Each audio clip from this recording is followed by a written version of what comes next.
Hello, everybody, and welcome to another presentation of the ECL Elite Division right here on NHL Gamer. My name, not my legal birth name, but my name is Turkey24, joined here as always by my broadcast partner, Sin. Sin, how are you feeling on this fine Monday? Well, it can only be described as excited because we have two undefeated teams going up against each other.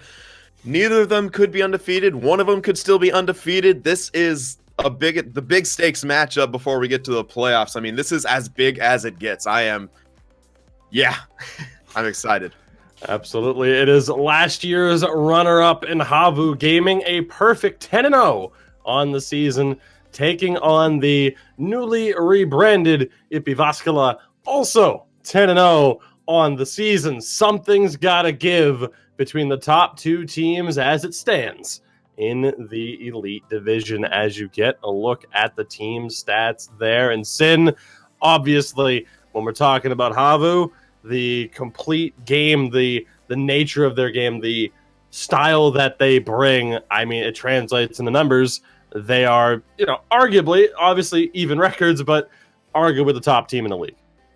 Yeah, you have to consider them as such. I mean, their goals against differential is insane. Their special teams is on top of it. Penalty kill is on, a bit on the lower side, but their power play, bordering on 30% is just ridiculous. I mean, this team, they can dominate a game, and I mean, I'm sure they could potentially do that against a team as good as JYP Jyvaskyla. I mean, they're just absolutely insane.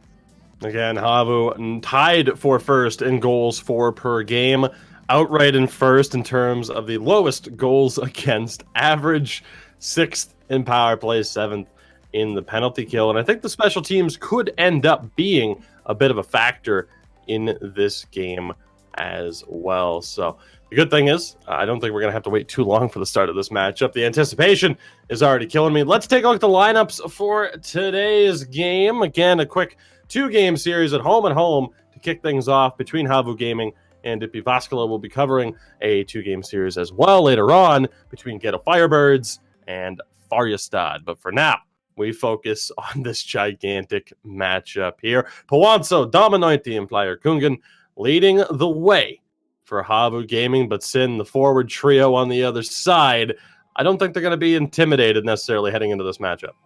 Definitely not. I mean, you look at the winger matchup here, and the interesting thing to me is that Kriketsky almost has as many hits as the entirety of HAVU as a team. He only has 2 less hits, so definite physicality advantage. I want to see Yip try to get that forecheck going early, trying just something to, not allow HAVU to, get into the driver's seat in a game, because once they do that, it's very hard to do so. But you can see both of these winger combos love to put up points. They're good at it.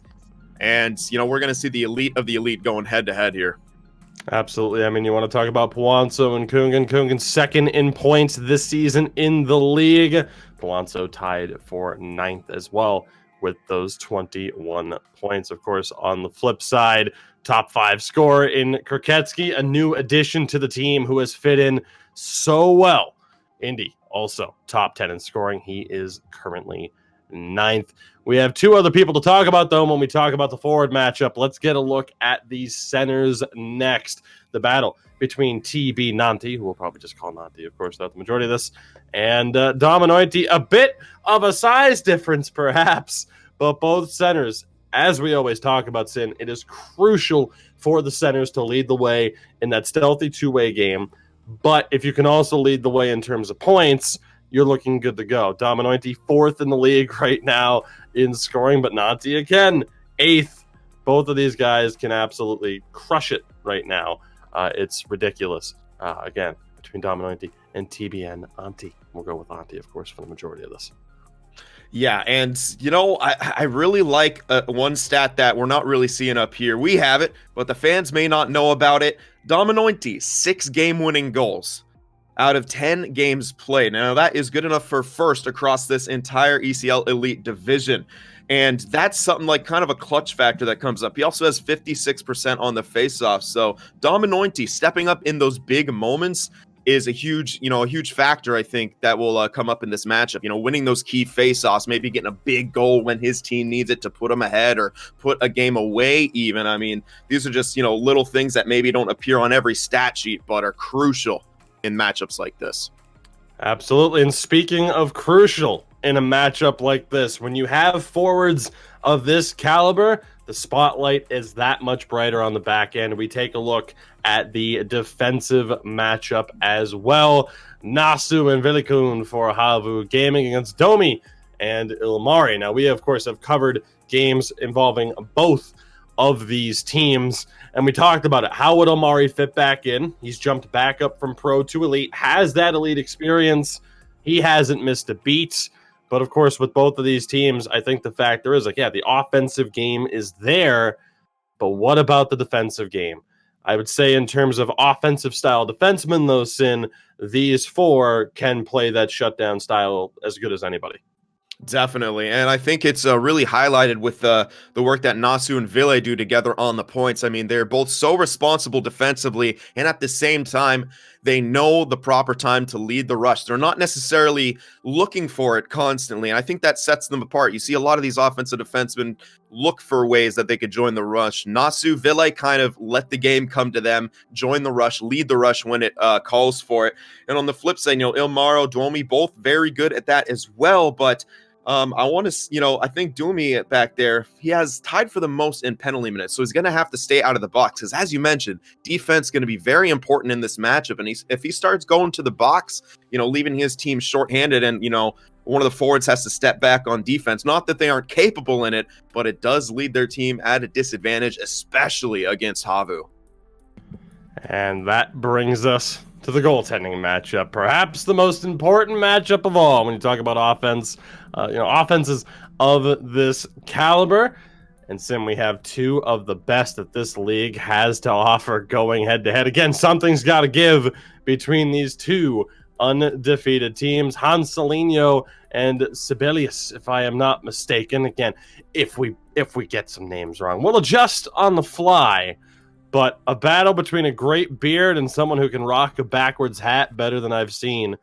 But you look at these numbers, and again, for competitive sixes at the highest level in the European scene, these numbers are mind-boggling. Oh, absolutely. And Sibelius with the save percentage 89.19 is kind of crazy, as we mentioned. I mean, that's getting up towards 90 in EASHL is almost unheard of. Now, he does face a higher volume of shots, which, it could speak to his team being able to keep people out to the outside. But Hanselinho, no slouch either, considering his 86 save percentage, only facing on average 5.8 shots per game. I mean, that's team defense. That's a good goaltender. That is everything. So I think Yip is going to want to try to test Hanselinho early, maybe pour the shots on him, as he hasn't really been used to this season. If you can perhaps throw him off this game, I mean, you might have a shot to really take advantage of that. But that being said, he is an outstanding goalie and can make those huge saves when called upon. I think talking about whether or not they can get to Hanselinho, obviously we have some things to talk about in terms of the keys to the game. We'll get to those quickly if we can. But obviously, when you're talking about teams of this level, certain things we have to do.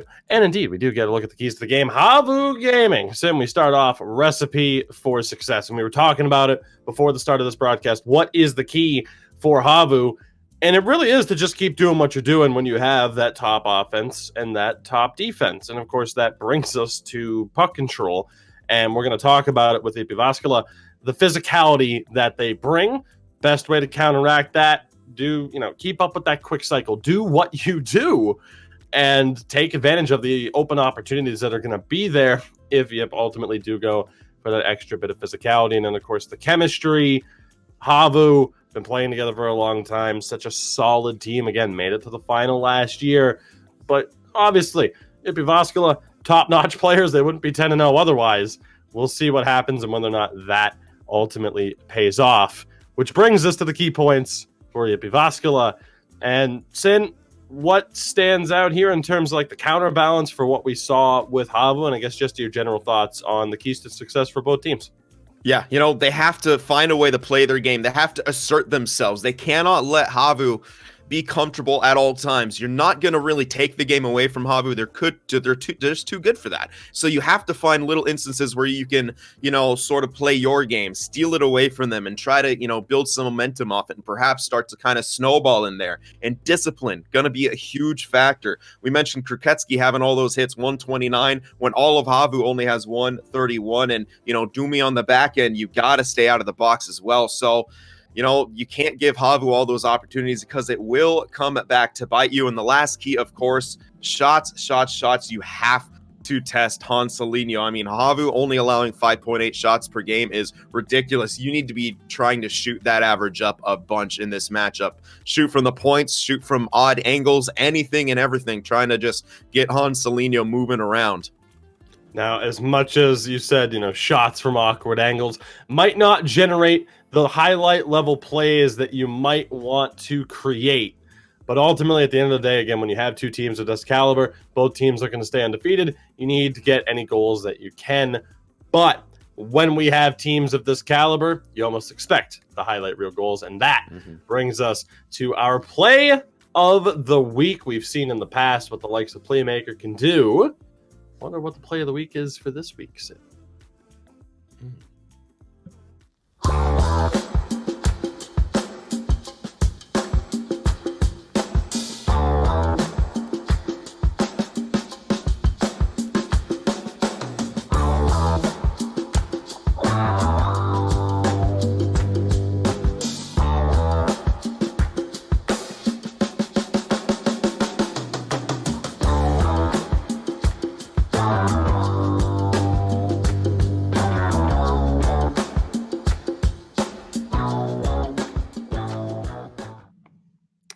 Sin, you never know. Until it's over, there's always enough time on the clock. Always. So, hell of a play there. We'll see if anybody can add to that play of the week caliber. Linköping doing well, controlling the featured spot in terms of the play of the week. And again, we will see what happens here as we await the start. Again, 2 games for you here. Again, whether or not it is this morning, if you're in Sin's part of the world, this afternoon, if you're in mine, this evening, if you are a Swedish or Finnish local. Regardless, we thank you for joining us. Something has got to give, as we've said time and time again. It is undefeated 10-0 HAVU Gaming against undefeated 10-0 JYP Jyvaskyla. Sin, putting you on the hot seat. Seat. And if to be fair, if you want to hit me back with the prediction, feel free. Who takes game 1? Game 1, man, I don't know. All I know is I'm hoping for a split. I think HAVU has got to have the advantage in this game 1, but at the same time, we've seen a bit of JYP Jyvaskyla, and obviously they're undefeated for a reason, but we've seen them win a bunch of clutch OTs. If this game goes to OT, you might have to think that JYP Jyvaskyla might have a little bit of a hidden clutch factor and could pull off the upset. Well, it's hard to call it an upset with 2 undefeated teams, but HAVU is just that good where you almost have to consider it an upset. So I'm going to say HAVU game can steal this first game, but I'm hoping to see a split. No more undefeated teams. I want to watch the world burn.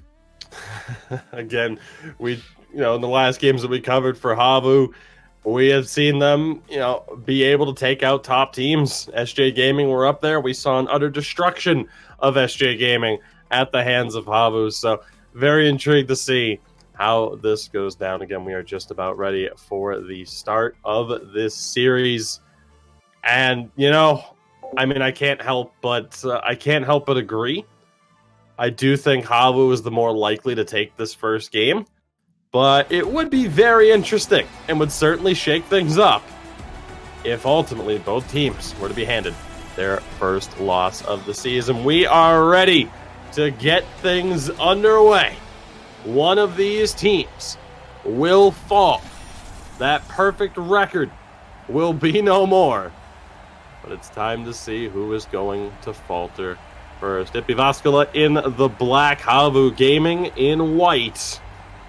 Let's see how it all plays out. Sin, of course, the center matchup, oh so important. Whether or not we'll end up seeing that neutral zone battle as well here for the opening part of the first period is a big factor as well. Yep, moving it along the point. Shot on, blocked away by Powanso, who looks to lead the counterattack. Takes a big hit there as we already see the physicality that Jyvaskyla bring to the table.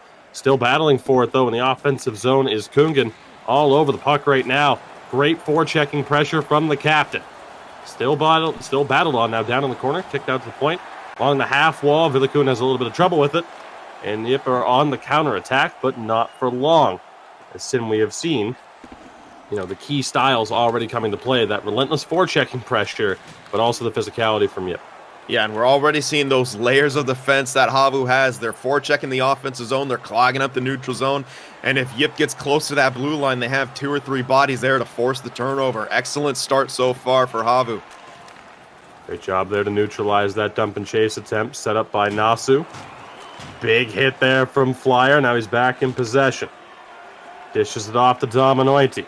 Not able to make his way through. Great bit of defense there from Domi. Still having a little bit of trouble. We've talked about it with HAVU. No team in this league has the ability to create layers through all 3 zones seemingly at the same time as they do. As Nasu has a bit of trouble. Drops off to Villikun, and quickly now have HAVU back on the attack. Aaron pass there. Goes for icing. 12-16 remains. So a hot start to this first period. Neither goaltender been tested yet, but HAVU in control. Big face-off here for Antti. Try and take this one and hopefully generate some offense, but he's not able to do so. Nasu stepping up.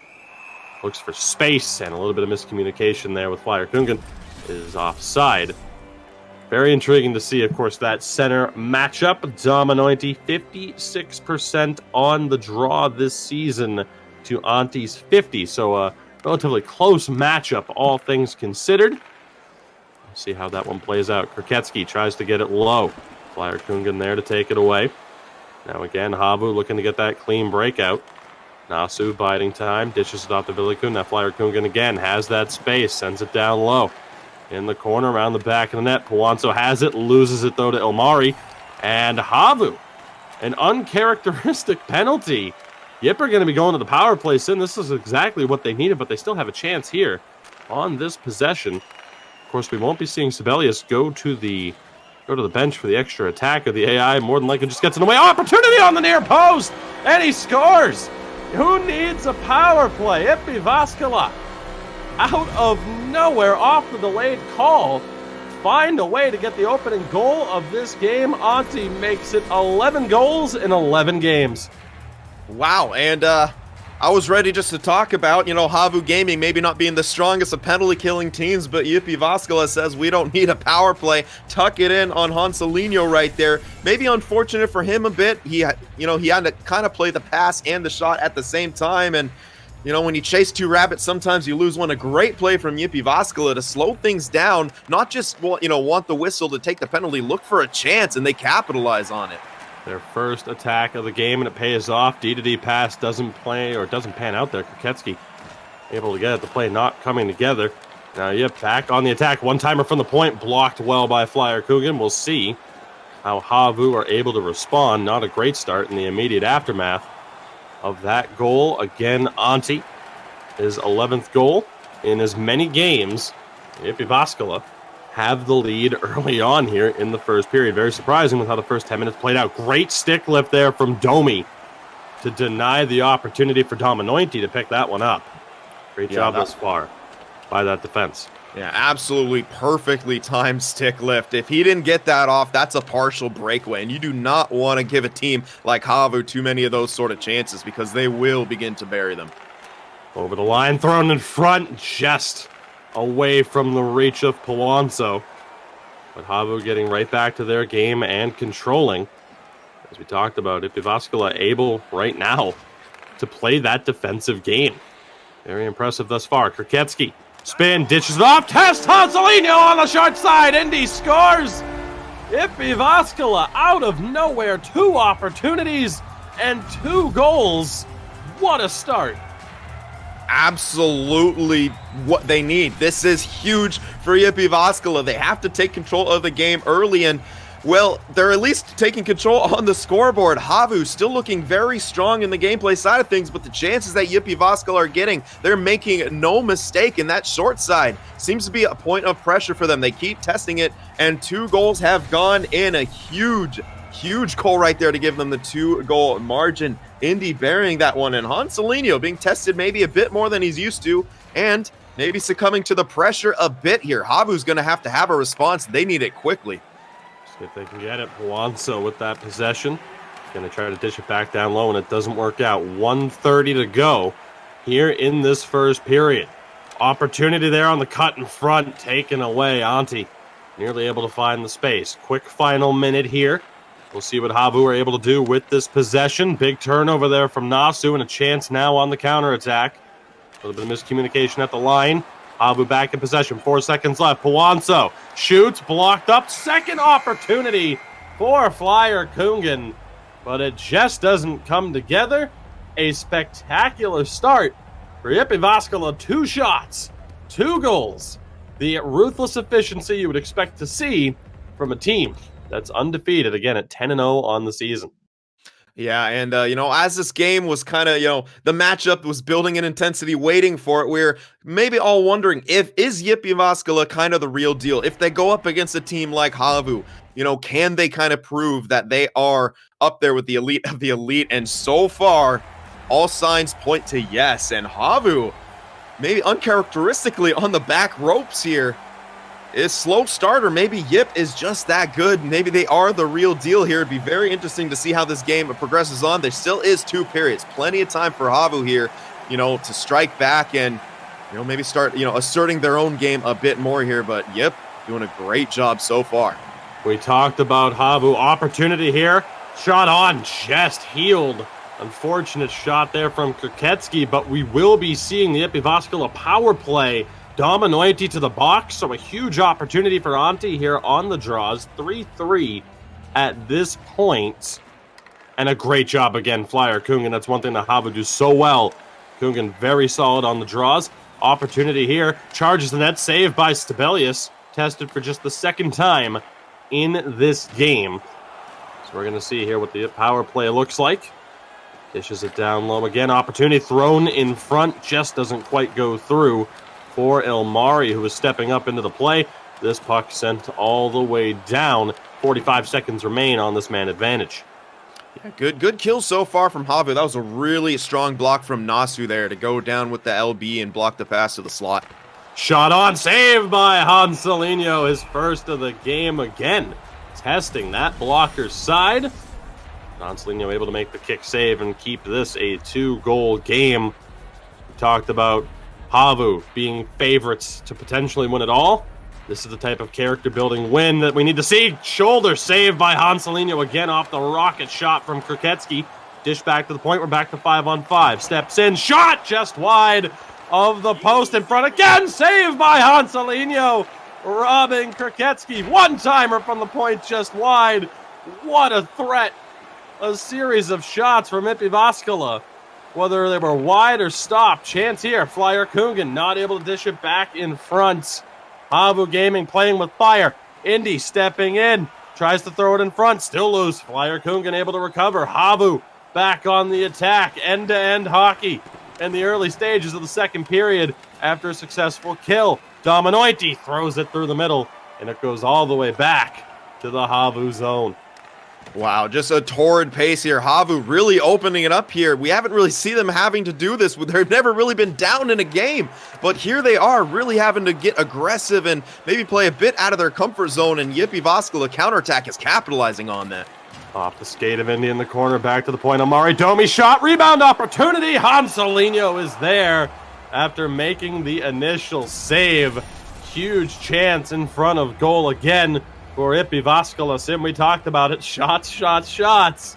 It's what we're seeing right now. Unbelievable pressure from JYP at this stage. They win the draw. Indy throws it in front, straight into the waiting arms of Puanzo. Now again, this one dished off to the right-hand side. Villicoon's there. Looks to lead it out. Having trouble. Kraketsky doing a great job right now. Kungen able to get it into the zone. Dominoiti can't hold on to it. Kraketsky leads it through. He's onside, dishes it back for Domi. There's a little bit of trouble with Flyer Kungan. HAVU back in possession. 9 minutes remain here in the second period. Huge hit from Kroketsky. We talked about it. The most physical player, or at least one of them in this league. Dominointi for Flyer Kungan, not able to have any help there on the pass into the middle. Nobody home.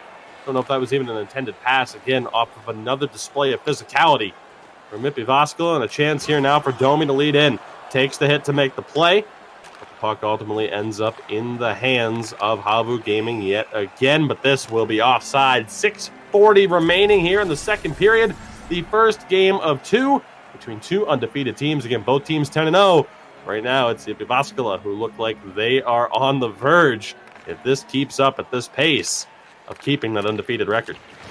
Yeah, and I mean, they're doing a great job of controlling the pace of play, but we have a 2-on-1 developing. Stepping in, can't get the shot off, still has a shot on the near post, and a glove save. Hanselinho robbing Kroketsky.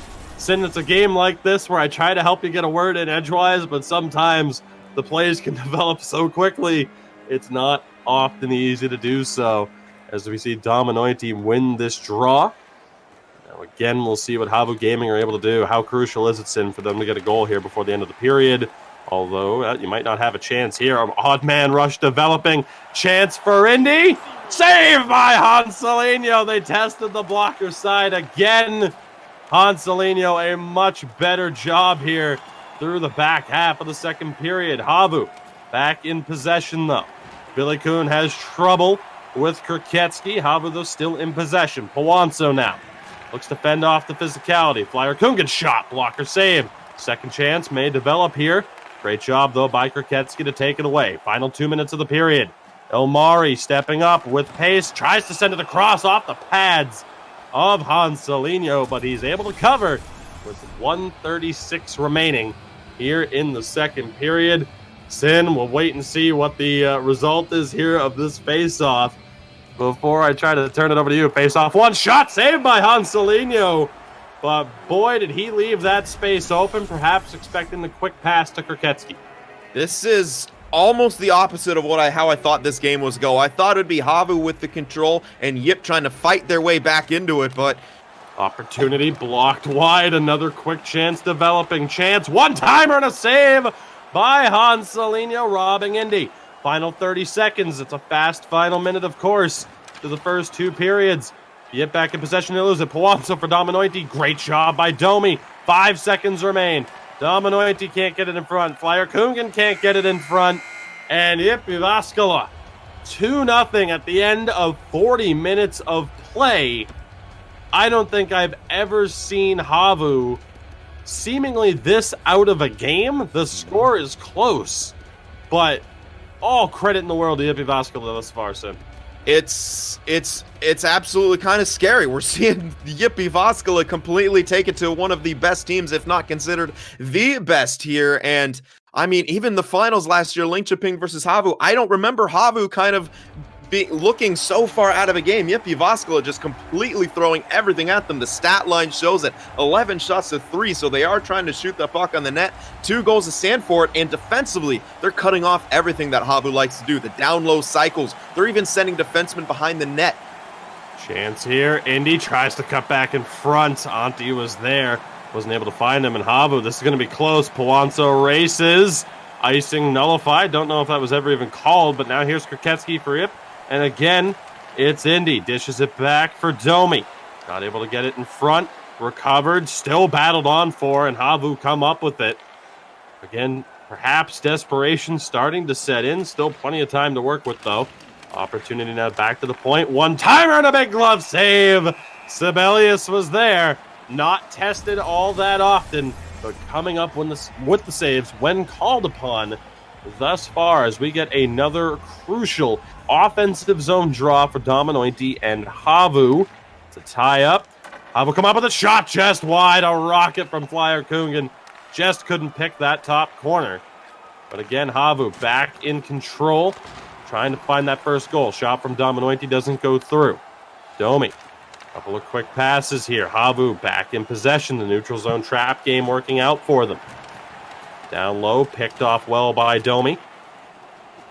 Now Jyvaskyla looking for the counterattack. Indy nearly walked away with it. Nasu had a bit of trouble. Now again, Jyvaskyla having that little bit of trouble finding their way into the offensive zone. See if they can break through here. Kruketsky has it. Circles back. A little bit of space. Throws it in front. Saved by Hanselino. Kicked all the way out to the corner. So again, robbing the man in front. Flyer Kungen over the line. What can he do with it? Tries to throw it on. Can't get it. Still in possession. Pawanso tries the wrap. Can't get it. Chance in front. Glove save by Sibelius. 11:56 remain. Yep, still in control.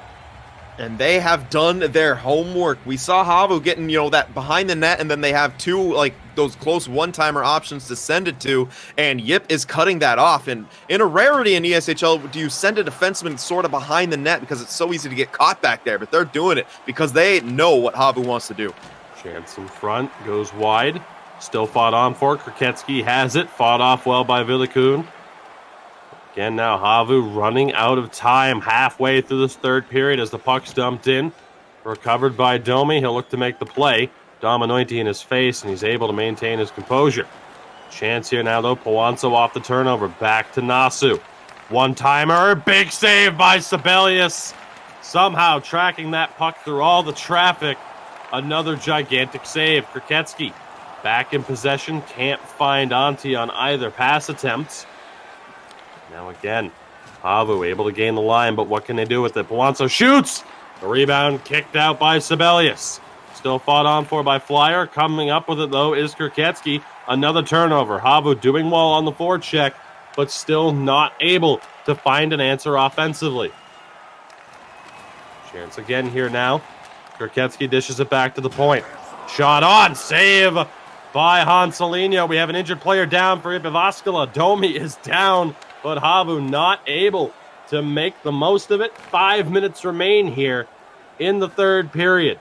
Yip up by 2. Domi not able to make the play. Indy comes up with it. Down low to Kruketsky. What's he going to look to do here? Takes his time, throws it in front. Loose puck. Shot never gets to Hanselino. 3.5 to go. HAVU running out of time to keep that perfect record intact. Chance. Villikun has it. Dishes it over for Pawanso. Shot, save, rebound was there for a moment. But Sibelius is able to cover. 2:42 to go. Time running out for HAVU. Yeah, and you're kind of sort of starting to see them take a leaf out of Yip's book and start throwing the pucks on a bit more. That was a good shot for a rebound there with traffic in front and meant to kind of clean it up, but it might be too little too late. Yip Jyvaskyla doing a great job of not allowing those second, third opportunities. Good pressure on the forecheck, thrown in front, saved by Sibelius. Omari was there to pick it up. Chance now, Indy trying to make his way through. Omari's there, tries to throw it in front, just can't get the pass through. HAVU back on the attack. 1 minute remains. Stretch pass to Pawanso doesn't go. No icing on the play. Yip back in control. Turn it back over. HAVU 50 seconds to work with. You need 2. We saw it in the play of the week before this game started. It's not over until it's over. But the time slowly ticking away, perhaps rapidly ticking away here. Under 40 to play now. HAVU back in possession. Nasu able to find Dominointi, but he has trouble. The big step-up chance there from Villikun to help generate the offense. Flyer Kungen stepping up now, but Yip have been spectacular in terms of their puck possession. 20 seconds to play. Big spin move there, drives to the net, throws it in front. Nothing there. Pawanso for Nasu. At this point, playing to avoid the shutout. Chance drives the net, kicked all the way back out and out of the zone. 6 seconds remain. And they will end it. Yip Jyvaskyla, a spectacular performance, handing HAVU Gaming their first loss of the season. HAVU down to 10-1, but more importantly, Yip Jyvaskyla to a perfect 11-0. And Sin, you said it. We didn't expect that to play out that way. Maybe a close competitive game. I mean, HAVU getting the better of the puck possession, I would say, but not really feeling like they were in control of that game really throughout the entirety of it. Yeah, and as the game wore on, you kind of started to see that puck possession sort of leave their game, as well as Yip just, they started to look like HAVU there at the end. HAVU is so good at getting to loose pucks. I think they're one of the better teams at getting to those loose pucks, and they simply couldn't. JYP Jyvaskyla just seemed to always be right place, right time, and if that carries over, through 3 periods, that's no longer just a coincidence. That's no longer luck-based. They have a big understanding of how these pucks are going to bounce and where they need to be positionally to sort of, make the best out of these situations. And that was as opposite as I thought it was going to go as it could be. I mean, if you switch their jerseys and, HAVU, was in that 2-0 spot, I wouldn't have doubted it for a second. But JYP Jyvaskyla just saying, hey, we're here. We are definitely one of these top teams. There's a reason we're undefeated, and they just beat HAVU Gaming 2-0 and pretty handily, if I can say so. We talk about the favorites heading into a season, who we're likely to see, make it to the final. And we often talk about, like, okay, you would expect to see the 2 teams that were there last year be the ones to make it back, especially when you don't really see any lineup changes. But impressively enough, Linköping 9-1, HAVU Gaming now 10-1. JYP Jyvaskyla stand alone at the top of the standings, again a perfect 11-0. After again talking about it, the rebranding in a way, bringing in some players from different teams, but this is a rare team where what you see is what you get. In terms of depth, this is it. They have a backup goaltender in Sandro. That's it. This is the 6 for JYP Jyvaskyla. And again, in terms of bringing players on, you talk about Kraketsky, one of the newest additions. How well would he fit in? He's an experienced player, but he comes over from Paru last year, who were an elite level club, 51 points in 30 games.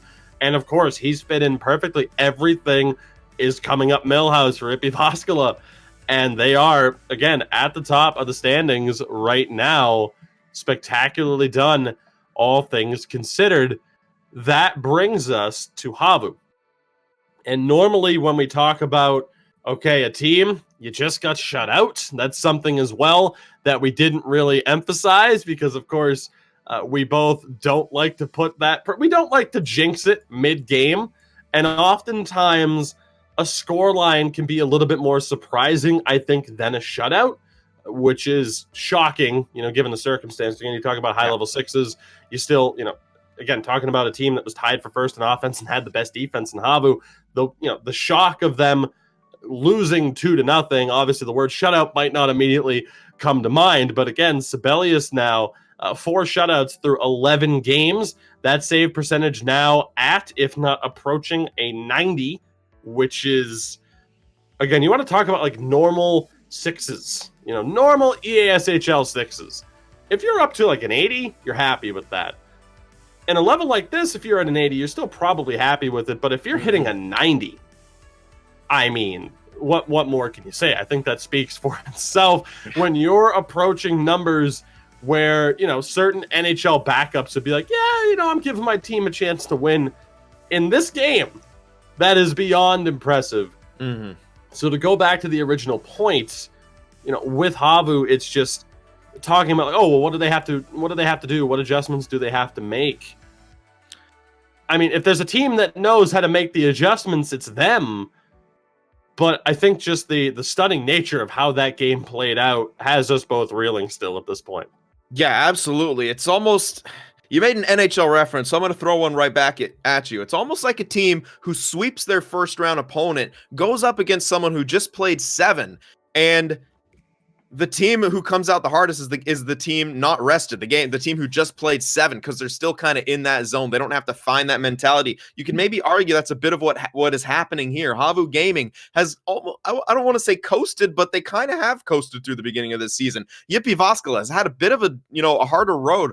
Our first cast of them, they went into 3 overtimes and won every single one of them. You could argue those games could have gone either way. It could come down to a bounce. So you're thinking, maybe JYP Jyvaskyla not as strong as their record would appear, but in what they proved here in game 1 is they are that strong and beyond. They just took it to the top, one of the top teams here, and who was the top team before today. Now JYP Jyvaskyla up there on their own, and they just handed 2 goals to a team who only allowed 8 the entire season, to this point, and shut them out. A team that scores 44 goals in 10 games played, they get 0 in this game. I mean, absolutely unreal effort there from JYP Jyvaskyla, and HAVU have got to find a way to respond here in game 2.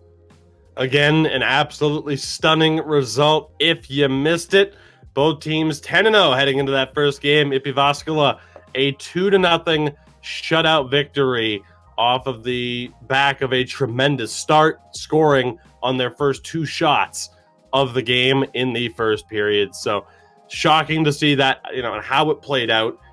We don't want to, it's not a matter of not giving the proper credit to JYP, ultimately, but that just goes to show, the level that we expect from HAVU Gaming.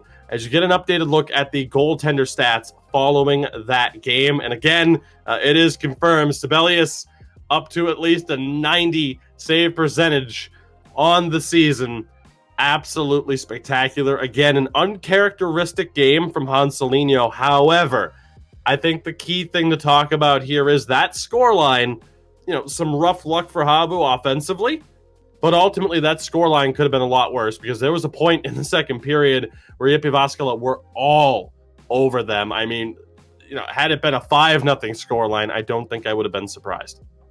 Oh, yeah. I mean, they were really pouring on the shots, and they put, 13 on, which is more than double the average that Hanselinho is used to facing, and may not be much of a coincidence that JYP comes away with the victory here. It seems like they had a game plan on both sides of the puck, and they just capitalized on it and really threw it in the face of HAVU. We got an updated look at the defensive stats as well following that matchup. And, you look at point totals for defensemen, often it does stand out. We talk about the defensemen that are able to step up and help influence the play offensively.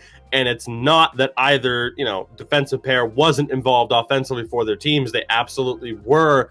But the shutdown ability on display from Domi and Omari in that game certainly caught me off guard. Just a phenomenal job. One of the best defensive displays I can recall seeing this season, or really at any time, if I have to be honest. Yeah, and what I really liked what they did was, as you mentioned, in their own zone. We know HAVU loves a down-low cycle. Did we see much of that in that game? No, and big credit goes to Domi and Ilmari. We like that HAVU loves to set one guy behind the net and kick out those, in-tight one-timers either to the left or right side, and Domi and Ilmari usually in perfect position to block that pass or pressure the guy behind the net so he has to throw it somewhere else. That is a spectacular point, something that, we really didn't talk about. I mean, the generalization of HAVU weren't able to play their game, you're absolutely right. That is the main thing that they look for, is that low cycle, and it just didn't pay off. And I mean, again, as we get a look at the updated center matchup as well now, obviously Dominointi's point totals really stand out, but now it's Antti. I mean, again, scored the first goal of that game, if I'm not mistaken. Might have been the second one, but hey, it's one of 2. But regardless now, goal per game, matching Dominointi, and of course Dominointi a little bit over that marker, of course, but really stepping up in a big-time way. And the face-off matchup as well, just about even. Sin, we're ready for Game 2. I don't dare put you on the hot seat. I don't think that would be fair. Perhaps we put too much pressure on HAVU, but ultimately, you did predict that, or at least you hoped, for the sake of chaos, that these two teams would split these games. Is that still what you're looking for here? Yeah, I'd love to see HAVU storm back, and I think they're going to have something in the back. But at the same time, I'm really kind of liking the, JYP coming in here and taking it to him. We'll see how this plays out. HAVU in the black and green, JYP Jyvaskyla in the white. An early opportunity for Dominointi. Not able to find his way through. Indy dishes it back. Again, Antti's there. Chance now for Kroketsky on the half wall. Sends it low. Indy's there. Battled for it by Vilikun, and HAVU back in possession. Absolutely going to be looking to get that first goal of the game. Look to turn their momentum around. And Sim, one of the things we talked about for JYP Jyvaskyla, big spin move there by Domi. Opportunity in front. Extra pass. He scores! What a play. JYP Jyvaskyla out of nowhere. Strike first. The huge play from Domi. The pass to Kraketsky, and what vision on display to find the extra man in front. Antti able to bury that one. Sin, what a start, what a highlight reel goal.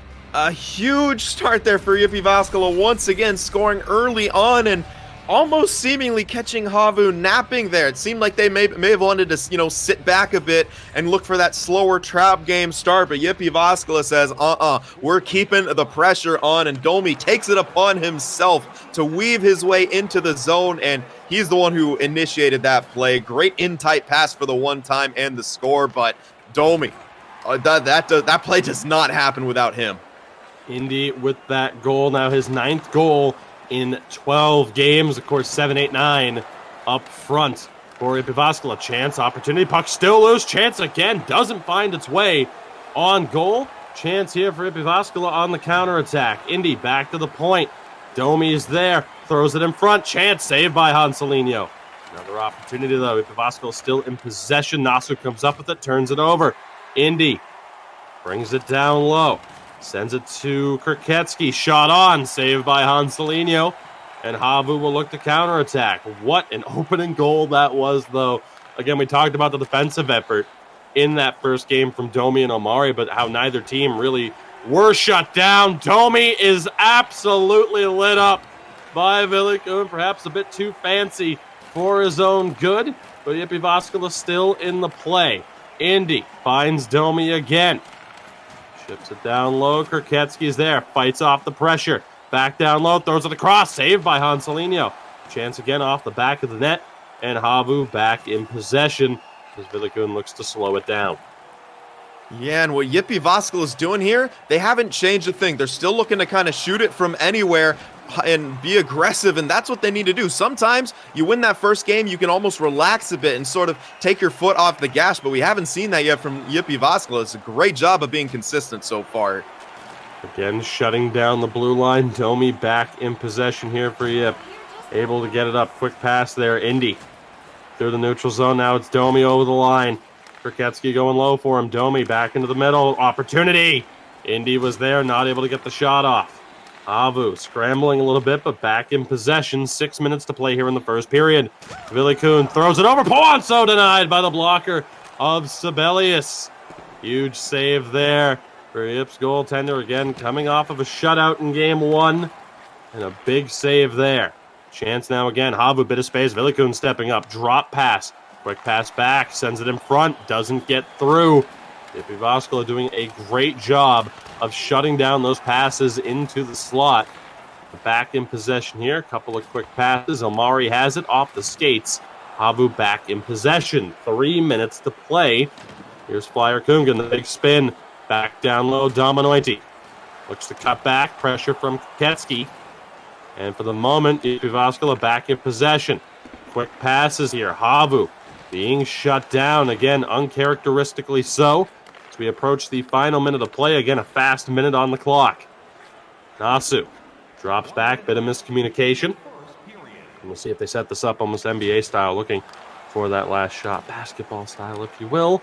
Although different shot clocks in different regions, so you never know. We'll just say NBA style. Kraketsky has it. Shot saved. The rebound opportunity was there.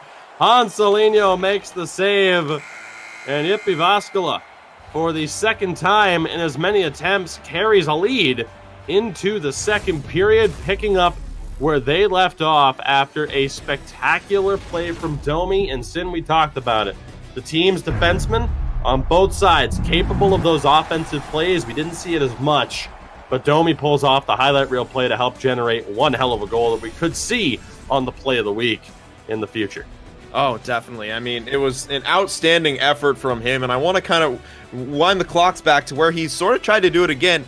Ville stepped up on him and made a big hit to force the turnover. The problem was he couldn't get the puck afterwards. That could have been a break back the other way. So a bit of misfortune hitting HAVU Gaming here, but at the same time, look at the stat line. 4 shots to 1 in favor of JYP Jyvaskyla. And while HAVU towards the end there really started to possess the puck a lot, it was very much so in the neutral zone. And when they gain the offensive zone, you can see they can't get it to where they want it. They want it down low. They can't get that down low cycle. They're out of their comfort zone, and they're kept to the perimeter. JYP Jyvaskyla doing a tremendous job. We're getting another look at that goal here. just an in-tight shot and really made possible. Nasu might have been able to pick it, but he was skill sticking, trying to get, the stick-on-stick contact, maybe try to impede the shot I'm sure he thought was coming. I mean, that extra pass right there, what awareness, what guts to throw that out there, because so often those in-tight backdoor feeds can go wrong, and this time, though, it doesn't. JYP Jyvaskyla up 1-0, and HAVU once again on the back foot. Shout out to our boy Snoop Dogg joining us on 420. It's like getting visited by Santa on Christmas. What an honor it is. We'll see if HAVU Gaming are able to battle their way back in here. Dominointi able to win it at his own blue line. HAVU still shockingly looking for their first goal of this 2-game series. Tied for the league's top offense heading into this game, but they have been neutralized thus far. Kriketsky, a little bit of patience on display. Excellently done to gain the zone. Still has it. Sends it down into the corner. Bit of miscommunication. Villikun was there. And now again, HAVU on the attack. Dominointi able to gain the line. Has trouble on the double team. Again, Nasu able to hold it. But JYP Jyvaskyla right back in possession. Big stretch pass opportunity. He's tripped. And JYP Jyvaskyla shot on the opportunity at the last moment. JYP Jyvaskyla, though, going to the power play. Can't see who that is based on the numbers. I believe that's Villikun going to the box. Yeah, and a terrific job there from Ilmari on the rush. He was looking to, use the L skating to maybe try to thread a pass through, but on the plus side, that also opens him up to, drawing a penalty, which he did there. JYP Jyvaskyla, big power play opportunity. And they win the draw as well. Antti dishes it back for Domi. Kriketsky down low. Looking for the pass. Gets it back to the point. You see the defenseman pinching in. Go all the way back around now to Domi. Pressured. Powanso misses the hit. Domi throws it in front. Big opportunity gone. And Powanso is able to clear. Played out by Sibelius, though, to quickly get his team back on the attack. Ilmari not able to find the pass. An offside call there. 56 seconds remain on this power play. Again, we talked about it with the physical style that you play. Can they stay out of the box? They've done a great job of that thus far. It's been HAVU forced into the penalty-taking situations as Dominointi wins that draw, but a turnover there from Flyer Kungan. Kriketsky has it. Back for Domi. Good passing on display there. One back by Nasu. Puck loose again. HAVU able to recover and clear the zone. 15 seconds to go on the man advantage. Again, back in the zone now here. Thrown in front. Nobody home. Domi has it. He'll cycle down low. Throws it back in front. Powanso was there. Yip recover. Domi still battling. Stepping up his offensive presence in this game. Kriketsky has it. Throws it on. Save by Hanselino. And a wise move there from Kriketsky just to test him. They beat Hanselino on the short side a couple of times in that first game. And that seems to be a point of pressure. They're really favoring it, kind of throwing it onto that blocker side. I mean, to be fair, they're throwing it on from a lot of places, but I'm really seeing them try to test that blocker side, and Yip just seems to have their number. Dominointi with the step, charges in. Shot ends up behind the net. Chance now for Kriketsky. HAVU's defense able to recover a bit, but Kriketsky still has it. Chance throws it over for Indy. Not able to find the pass. A good hit there from Powanso to help HAVU win the puck back. Halfway through the second period, HAVU offside here, still looking for their first goal of the game. And Sim, we've talked about it. JYP Jyvaskyla just shutting down HAVU, taking away their main opportunities. And there you see the differential. HAVU not normally leading in terms of hits. That really goes to show how much JYP Jyvaskyla have really, flipped the script and, in a way, put HAVU's own tactics against them up to this point. Yeah, absolutely. And, it's hard to hit much when you have the puck, and kind of that's what I see from JYP Jyvaskyla. They're getting a chance here. Rush doesn't develop after that huge hit. Now down low, Kriketsky gives chase against Villikun, who's able to quickly make the pass. Again, we've seen the hits. JYP Jyvaskyla still stepping up when they have the chance. Flyer Kungan on the half wall, throws it on, saved by Sibelius. The rebound stays to his right, doesn't kick out into the middle. Perhaps a bit of frustration there from Powanso. But again, Sibelius able to make that save. Huge offensive zone draw here for Dominointi of HAVU Gaming. 4-3 advantage for him thus far, but he's not able to win that one. We're back to an even setting, which, again, perhaps a bit surprising. Dominointi wins it back, can't get the shot off. Domi was there.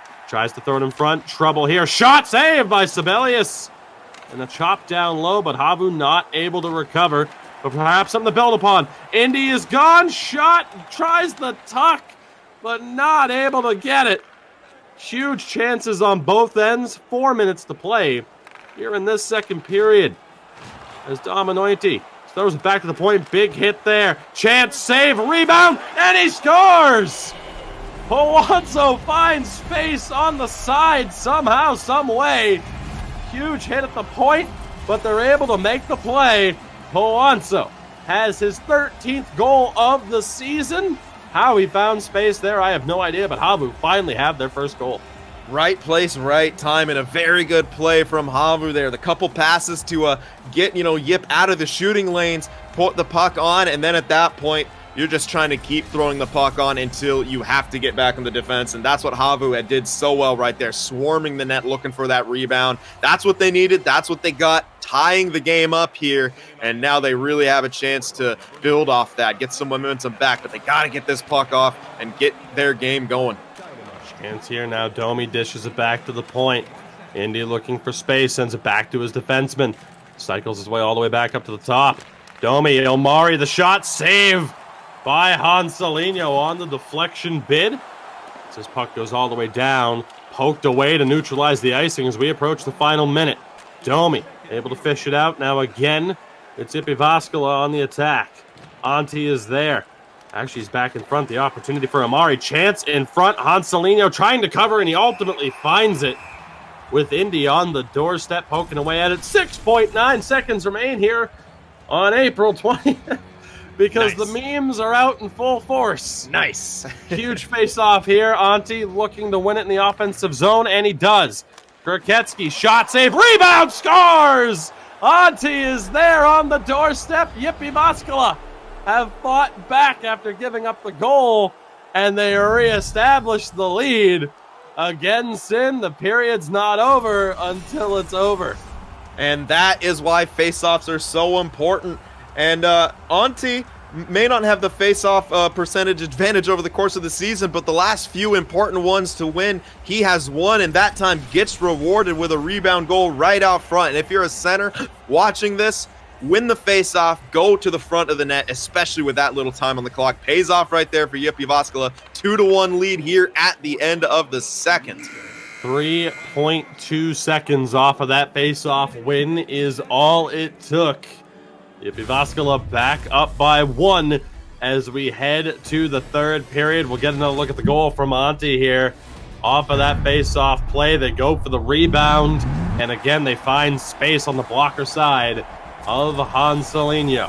Jyvaskyla looking to pull off what in many people's opinions would be a monumental upset, not only to, get a split. I mean, again, HAVU, again, not that we don't want to give Jyvaskyla their proper credit, but HAVU, finalists last year, perfect 10-0, they are in danger of having the double pulled over them. Yeah. Jyvaskyla 20 minutes of gameplay away, really, from pulling off this, again, a shocking moment here if they were to go 2-0.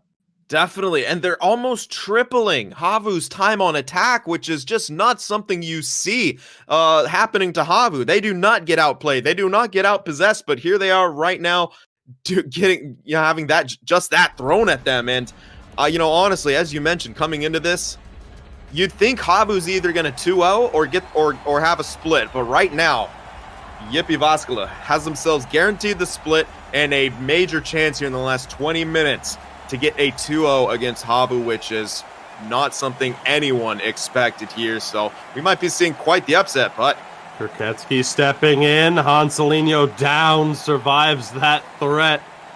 Then they want to leave you no time to finish a point at any point, as those late chances always seem to develop. Opportunity for Powanzo, has to step back to the outside, loose puck in front. Dominointi the shot.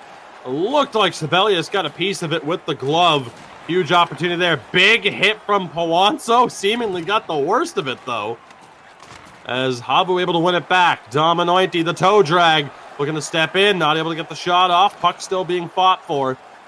And it looks as though Jyvaskyla going to be able to win it. Big hit there from Powanzo, though. Sent down. Kurketsky gives chase. And a controversial icing call, perhaps, but a huge moment for Dominointi if he can win this draw in the offensive zone. Again, right now, 8-4, the faceoffs for Yip, and we'll see if it happens there. It does not. JYP Jyvaskyla doing a great job of controlling the faceoffs. Stretch pass to Indy, offside. 15:43 remains in regulation. Another stat that you probably thought maybe in favor of HAVU throughout this first game was relatively even. This other game, Antti is really taking it to Dominointi, and there's a 6% differential between them on faceoffs, which over the course of the season is pretty big here. And Dominointi just can't really seem to get on the winning side of it. Indy has it, stepping in, bumped off by Villikun, but Yip still in possession. Again, Indy tries to throw it back to Domi, not able to find the pass, but the clock ticking down. Every second matters for HAVU right now. Opportunity now. Pwanzo down the flyer, back again. One-timer blocked. Opportunity in front! And Dominointi scores. He buries it to tie this game up at 2 apiece in a moment's notice, and it can happen that quickly. And you cannot make those sort of soft turnovers against a HAVU team because you now see what can happen. They thread the puck back into the slot for the one-time of the rebound and buries it. The center's trading goals here. Dominointi to tie it up for his team, and JYP Jyvaskyla, they got to take a moment to breathe there because that was an unforced turnover. You cannot have that happen.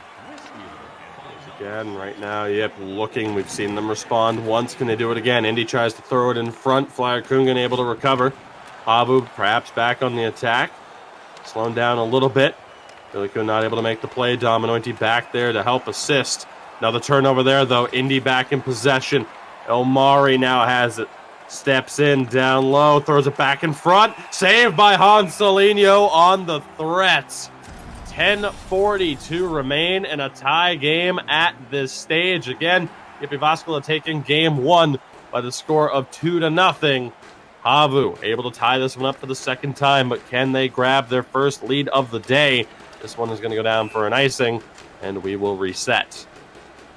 Yeah, and I'm not going to say worried yet, but that turnover from JYP Jyvaskyla, we haven't seen something like that in this game, and HAVU capitalizing on it shows them just how dangerous they are. If they can win this face-off here, get the puck into the JYP Jyvaskyla zone, they got to be feeling good about that last one. They're tied right back up. Dominointi nearly had space to step through, taken away at the last moment. Jyvaskyla back on the attack. Domi cuts back. Highlight reel play from him earlier in this game, under 9 minutes to play. HAVU look to lead the breakout. Nasu bides his time. Quick passes back. Now down low into the corner. JYP Jyvaskyla able to recover. Chance now again for hopefully a clean breakout if you're JYP Jyvaskyla, but again goes to waste. HAVU finding their defensive consistency. Toe drag from Dominointi. But JYP Jyvaskyla able to win it back. See what they can find here. Kriketsky having trouble. HAVU tightening up. Domi wins it back though. Now on the half wall. Domi biding his time, looking for space. Finds Kriketsky, fended off by Dominointi, but he still has it. Time ticking down. Domi finds its way back to Omari at the point. Slap shot blocked. Domi recovers for Yip. Omari back in possession. Tries to throw it in front. Opportunity! Scores! Out of nowhere!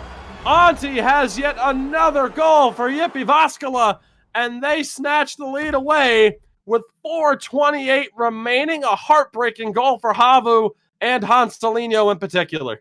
Yeah, and that just comes from HAVU not able to get that puck out of the zone, and JYP Jyvaskyla just absolute jackals on those loose pucks, and once they get it, they're either throwing it on net or making a quick pass to an area where they can outnumber HAVU. I mean, it's almost clinical the amount of pressure they're getting. Still, 9 minutes time on attack to 3, and Hansalino gets a big piece of that.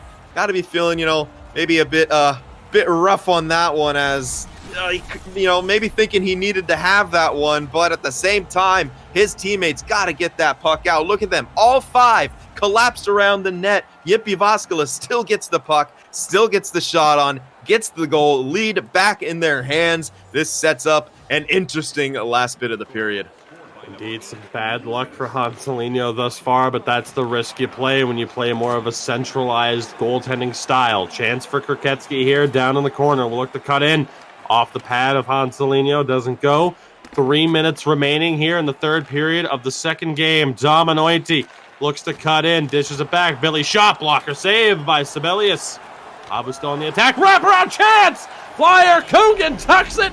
This game is tied. Back and forth action between two of the top teams in the league. Flyer Coogan with the goal. Sin, we're not done yet. No, we are not. And what happened right there? HAVU got their down low cycle. If Yip keeps allowing them to sort of get in their game and get those little chances, HAVU doesn't need too many to score. And even with the less time on attack, the less shots, they still have the tie here in this game. Far from over, and if they can build on this, get some more possession here, they can get a late lead and really put JYP Jyvaskyla back on the ropes. What is the next step? 2 minutes to go. We're tied at 3. Hit there, but again, Antti able to hold, loses it back to HAVU. 1:20 to play. The next goal looks like the winner. Final minute here. HAVU biding their time. Gonna look for that clean zone entry. Not able to find it there. Yip on the counterattack. Dominointi intercepts the pass, drops it back to his defense. 46 to play. Billy Kuhn looking to step in, not able to do so. This is offside. Huge face-off coming up here. Again, a flurry of goals down the stretch. Flyer Coogan scores to tie this one at 3 apiece. We're due for a very interesting end to this game. We talked about the overtime factor, but there is still far too much time to be thinking about overtime. Billy Kuhn has it. Couple of quick passes here for HAVU. And another offside. 34.8 remains before we could potentially go to overtime. And we talked about JYP Jyvaskyla's experience in OT earlier this season. Huge face-off. Dominointi and Antti. HAVU come up with it. Poanso over the line. Dishes it over to his defense. Nasu has it. Gets over to the over to the sidewall and able to send it down low down the half wall into the corner. Fake shot from Nasu. 20 seconds. Villikun has it. D-to-D pass. Shot doesn't get through. Chance on the counterattack here. Indy, a little bit of space. Cuts back. Protects well. Kriketsky can't get there down low. Dominointi has it. Final 8 seconds. Stretch pass doesn't go. Domi over the line. JYP Jyvaskyla. The cut-in doesn't go. Second chance. Dished out. Sin, we are going to overtime. Spectacular finish to at least regulation in this game. Unbelievable turn of events. HAVU at least earn a point, but they're going to want to at least earn the split here. What a game. Yeah, they have to. I mean, you saw at the end there in that last minute how they really slowed it down. They're understanding how much possession is going to play a factor in this matchup. JYP Jyvaskyla is so good with the puck, and when they're able to establish their attack, we saw HAVU not really able to do much. So in that last minute, HAVU was kind of more okay with those offsides because it gave them a chance to regain possession of the puck. They didn't want to give JYP Jyvaskyla any late chances, and we saw them getting a couple, scary ones towards the end there, but here we go, overtime. Move from Powanso doesn't go through. Good early chance there. HAVU trying to maintain possession. Kriketsky gets it back. In the final game of 2 between these two teams, we have another series to cover for you after this, though, between Ghetto Firebirds and Farjestad. So stay tuned for that. But for now, we focus on this. The battle between the two top teams. A much more familiar game from HAVU, looking to avoid having the double pulled over them. Powanso gives chase down low, not able to get it. Great job by Antti, but again, HAVU now back in control. All the way around the back of the goaltender, now on the half wall. Battled for, Yip come up with it, brutal turnover, Powanso shot, second chance for Dominointi, just wide of the post. That close for HAVU. Sin, you talked about those weak turnovers, there was another one there. Antti cuts back, loses it. Dominointi hands it off to his defense. A little bit of space here, perhaps. Flyer Kungan has the wheel, steps in, just wide of the post. What an opportunity. Huge moments here for HAVU, but just not able to find the back of the net. Kriketsky back for Domi. Amari, the bomb blocked. HAVU back in possession. It's Villikun leading the rush. Poked away well by Domi, but HAVU regain control and will look to slow it down. 7 minutes gone. Next goal wins here in sudden death overtime. HAVU looking to hand JYP Jyvaskyla their first loss of the season, the last remaining undefeated team. A little bit of trouble there for Ilmari. Indy has trouble as well. HAVU back on the attack. Recovered by Antti. Great job. Great two-way effort from the center. He's back up into the rush here. Ilmari has it. A little bit of puck protection. Again, now it's Antti down low, battling Dominointi. Kriketsky comes up with it on the off wing. Shot on, saved by Hanselinho. Dominointi has a little bit of trouble. Able to get it back over to Nasu. Stretch pass doesn't go to Flyer Kungan. Domi, a big interception there. Still in possession. Not able to find his centerman. 8:40 remains here in overtime of what could be the first of many as these two teams continue to go back and forth. Pawanso, bit of space, but he's offside. 8:04 remains in this first overtime. We're really seeing HAVU's strategy. A big adjustment here is they're slowing it down. They're not trying to attack into JYP Jyvaskyla. They're looking for that space. They understand possession is going to be a key factor here. Oh, man. Pawanso almost forced his way through. Very, very close. HAVU back in possession now. Dominointi, bit of space, steps in. Can't find the way to get it on net. Now here comes Kriketsky for JYP Jyvaskyla. Cut back. Double team pressure, still fighting for it. Tries to kick it loose. Dominointi looks for the outlet pass. This should go down for icing, but it will not. So a huge, huge moment there. HAVU off the hook. What should have been an icing call, but here's Indy. Bit of space, has trouble with the back pressure. Still fighting for it. Dominointi comes up with it. HAVU looking to find the way into the zone. They do. Chance for Flyer Kungan. Finds Palazzo and a big save. Sibelius able to track that one and keep this game going. Wow, and we will not speak of that pass at any other point besides today since it didn't go for a goal, but that was an outstanding pass there from Flyer Kungan. Kungan back in possession now. Slap shot, save, rebound. Pawanso able to find it, but not able to get it on goal. Flyer Kungan back in possession. Now Nasu looks to get it over the line. Battled on for. Puck still loose. Recovered now. JYP Jyvaskyla in possession. Domi looking to step up. At least gets it down low.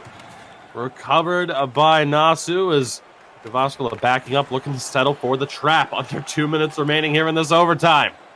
Domi not able to find the pass, at least not to his teammate. Gave it straight into the awaiting arms of Vili on the other side. Nasu with the space. Onside chance.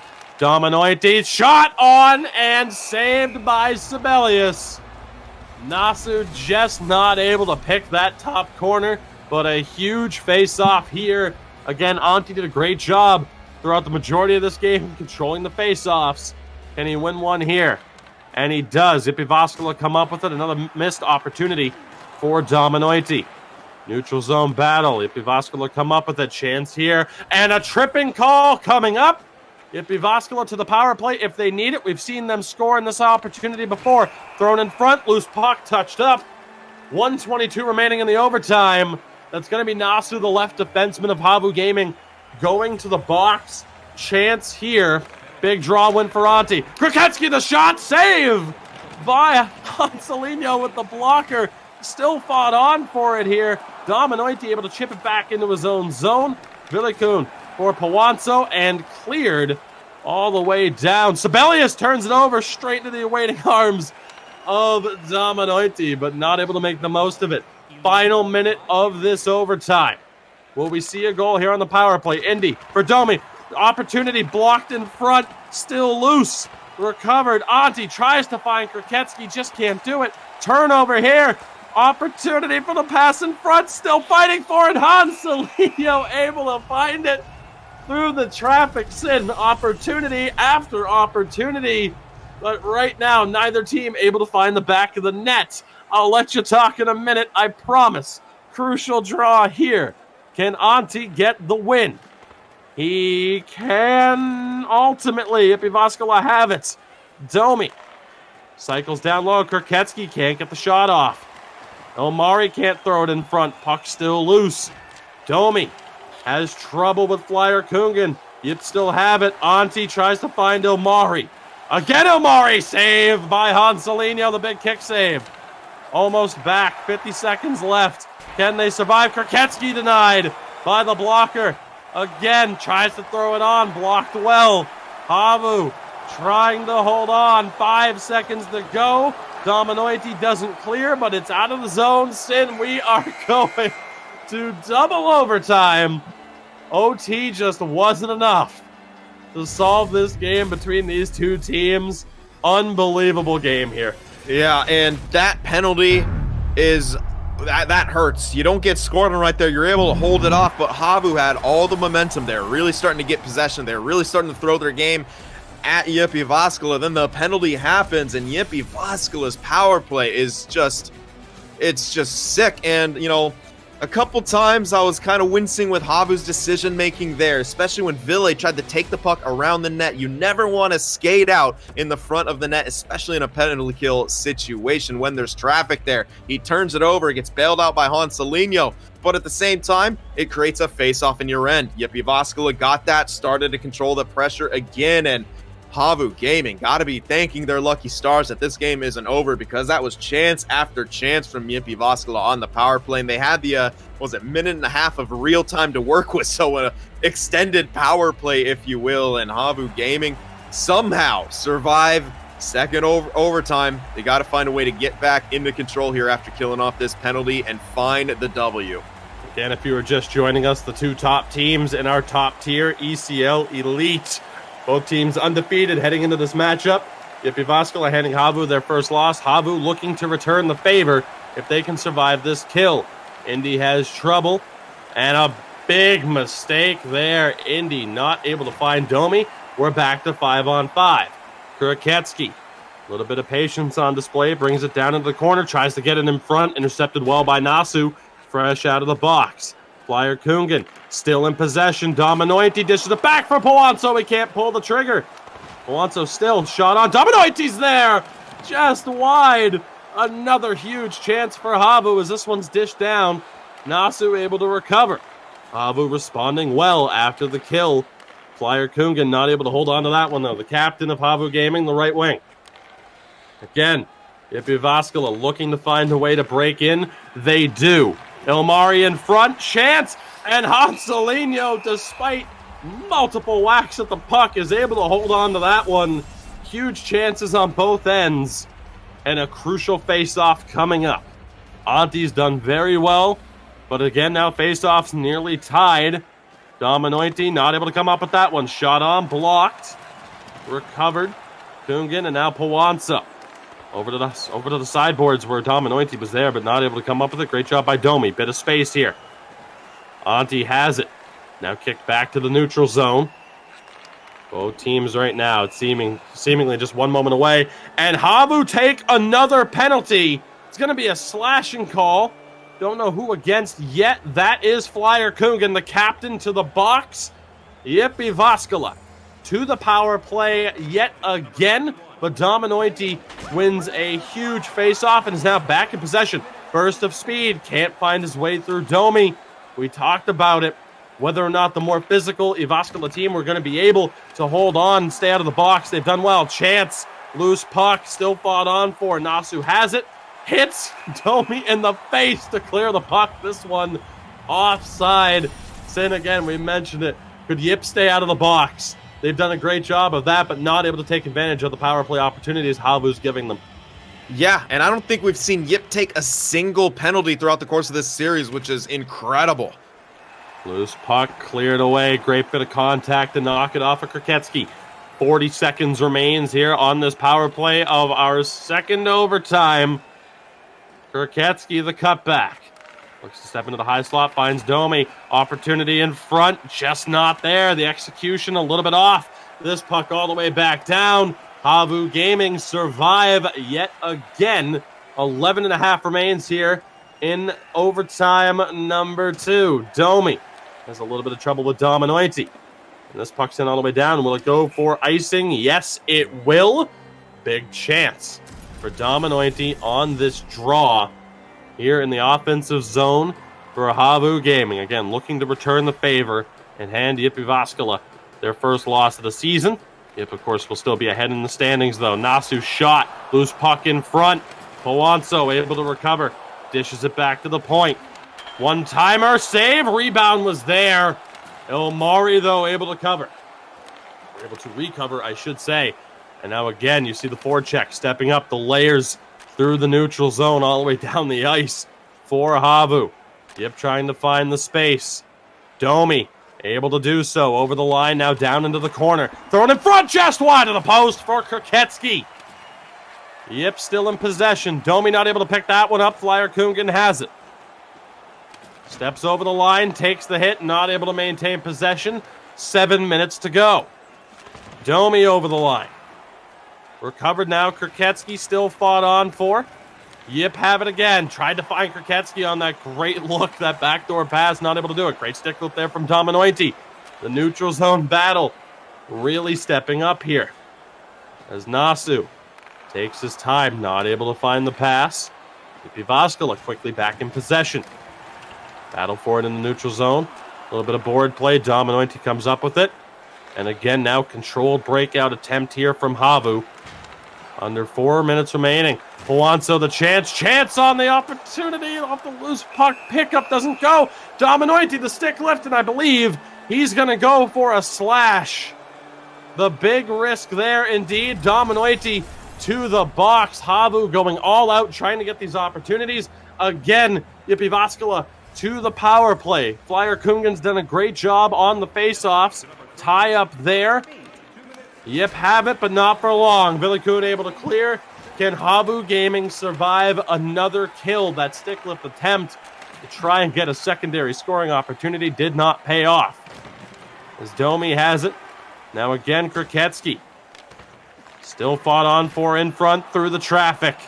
Chance here for Indy. Throws it in front. Loose puck. And Hanselinho is able to cover. 2:35 remains here in double overtime. When, if ever, will we find the winner? Sin, it's got to end eventually. Yeah, all good things come to an end. This has been a fantastic game between two elite opponents. Chance saved by Hanselinho. Another opportunity. Kroketsky hits the side of the goal. Still in possession. Domi Omari. It deflects wide off of Nasu. Again now, Domi at the point. 14 seconds to go on the power play. Kroketsky throws it in front. This is going to go all the way down. But a slow final 7 seconds saves Yip from a potential chance with Dominoiti coming out of the box. We're back to 5-on-5 as they have to leave it. Yip offside still. HAVU in possession. Slow final 2 minutes here. 1.5 minutes remain. Powanso dishes it back. HAVU being so protective of the puck right now. Dominoiti finds Nasu. Tries to get it low. Takes the hit. And HAVU going to the power play for the first time. The aggressiveness of Jyvaskyla finally comes back to haunt them. I believe it's Elmari. Indeed it is. The right defenseman for Yip to the box. This is huge. Real time. See. It's all about the real time. It's an extended power play here for HAVU Gaming. This is their chance to walk away with the W in hand. Jyvaskyla, their first loss. Face off up for grabs. Flyer Kungen up with it. Back to the point. HAVU working it around, biding their time, slowly forcing that deep, collapse. But ultimately, Yip able to get it back. Chance here. Again, you see them pressuring. Down low, opportunity from Dominoiti. This ends up on net anyway and cleared out. But Sim, we see that from HAVU. The cycle to get those defensemen to pinch in and just create that, kind of suffocating effect for that defense where it's like, if I move, I'm going to give up this pass. Flyer Kungen has it down low, wins it back, still fought on for Powanso now. Back to the point. 37 seconds remain. Flyer Kungen. Dominoiti now in the corner. Again, a low pass. Powanso the pass, and he scores! Villikun from the point. Really the high slot. We talked about it. HAVU Gaming come back to win it. Multiple comebacks in the same game. They hand Jyvaskyla their first loss of the season. Unbelievable. Jyvaskyla not able to make the most of their power play opportunities. The one chance is all that HAVU Gaming needed. And that's why you can't put them on the power play. Just a clinical performance. The power play just works so well for their play style. They love to get the low cycle. And when they're on the power play, when they outnumber their opponents, they can creep those defensemen. And look at them, both of them at the hash marks. You will not see that in any sort of NHL game. This is just, it's that slow collapse. They start up high, you spread them out. The look of just a hungry guy blasting that puck home. Billy Kuhn.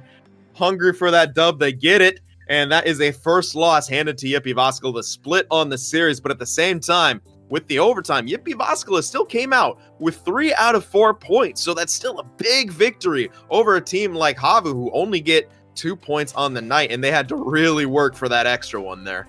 Spectacularly done. What a game. The late double overtime winner from Billy Kuhn from the point against him. We talked about it in real time. That suffocating pressure from HAVU, slowly but surely, those defensemen continue to pinch down and get into the slot. And ultimately, that's how they find the winner, the pass to Billy Kuhn. Phenomenal goal for HAVU Gaming. Billy's 3rd goal of the year in 12 games. Again, just a constantly evolving game where we saw the defensemen get more involved offensively. Again, if you missed the first game, JYP Jyvaskyla handing HAVU their first loss. It was a 2-0 shutout victory. And in this game, HAVU chased the entire time, if I'm not mistaken, down 1-0, down 2-1, down 3-2, but finally able to tie it up. Flyer Kungen forces it to overtime, and Billy Kuhn, the late power play winner in double overtime. What a game. But as you mentioned, for JYP Jyvaskyla, I mean, it's going to be frustrating. You took 1 penalty, if we're not mistaken. One throughout the entirety of that 2-game series. And we talked about it, with the physical play, the most hits team-wise in the league. Kriketsky, 129 hits heading into this game. HAVU had 131 combined as a team. Would they be able to stay out of the box? And ultimately they did, until the very end. And that has to be so frustrating to have that discipline, on point. One slip up, and that's the game. You just couldn't make the most of your chances on the power play on the other side. Lord knows HAVU gave you enough opportunities. Yeah, and it was just worst case scenario. I mean, it was, a penalty taken, which may not have had to be taken, a big hit right there with the guy facing the boards. And at the same time, it's in that last couple minutes of overtime where it's a real time. So HAVU has so much time to set it up and get, their game going here. But my goodness, just an outstanding match from both of these two teams. Absolutely. So again, 2 of the top teams go to war. Both teams handed their first loss of the season. However, the standings will show JYP Jyvaskyla top of the league over the likes of HAVU and defending champions Linköping, who I believe still find themselves in 3rd place. So like you said, Sin, 3 out of 4 points. They're going to be feeling very, very good about themselves, and rightfully so. So much more that we could talk about with this game, but ultimately we are not done yet. After a small break, we will be back covering a 2-game series between Ghetto Firebirds and Farjestad. But first and foremost, again, we want to thank our beautiful sponsors for allowing us to put on this broadcast and do what we do, ISE Sports Prisma Gaming. We love you, because what a game that was to call. And I don't want to put the pressure on Ghetto Firebirds of Farjestad. You have some big shoes to fill. We will be back after a very short intermission. Stick with us. Don't go away.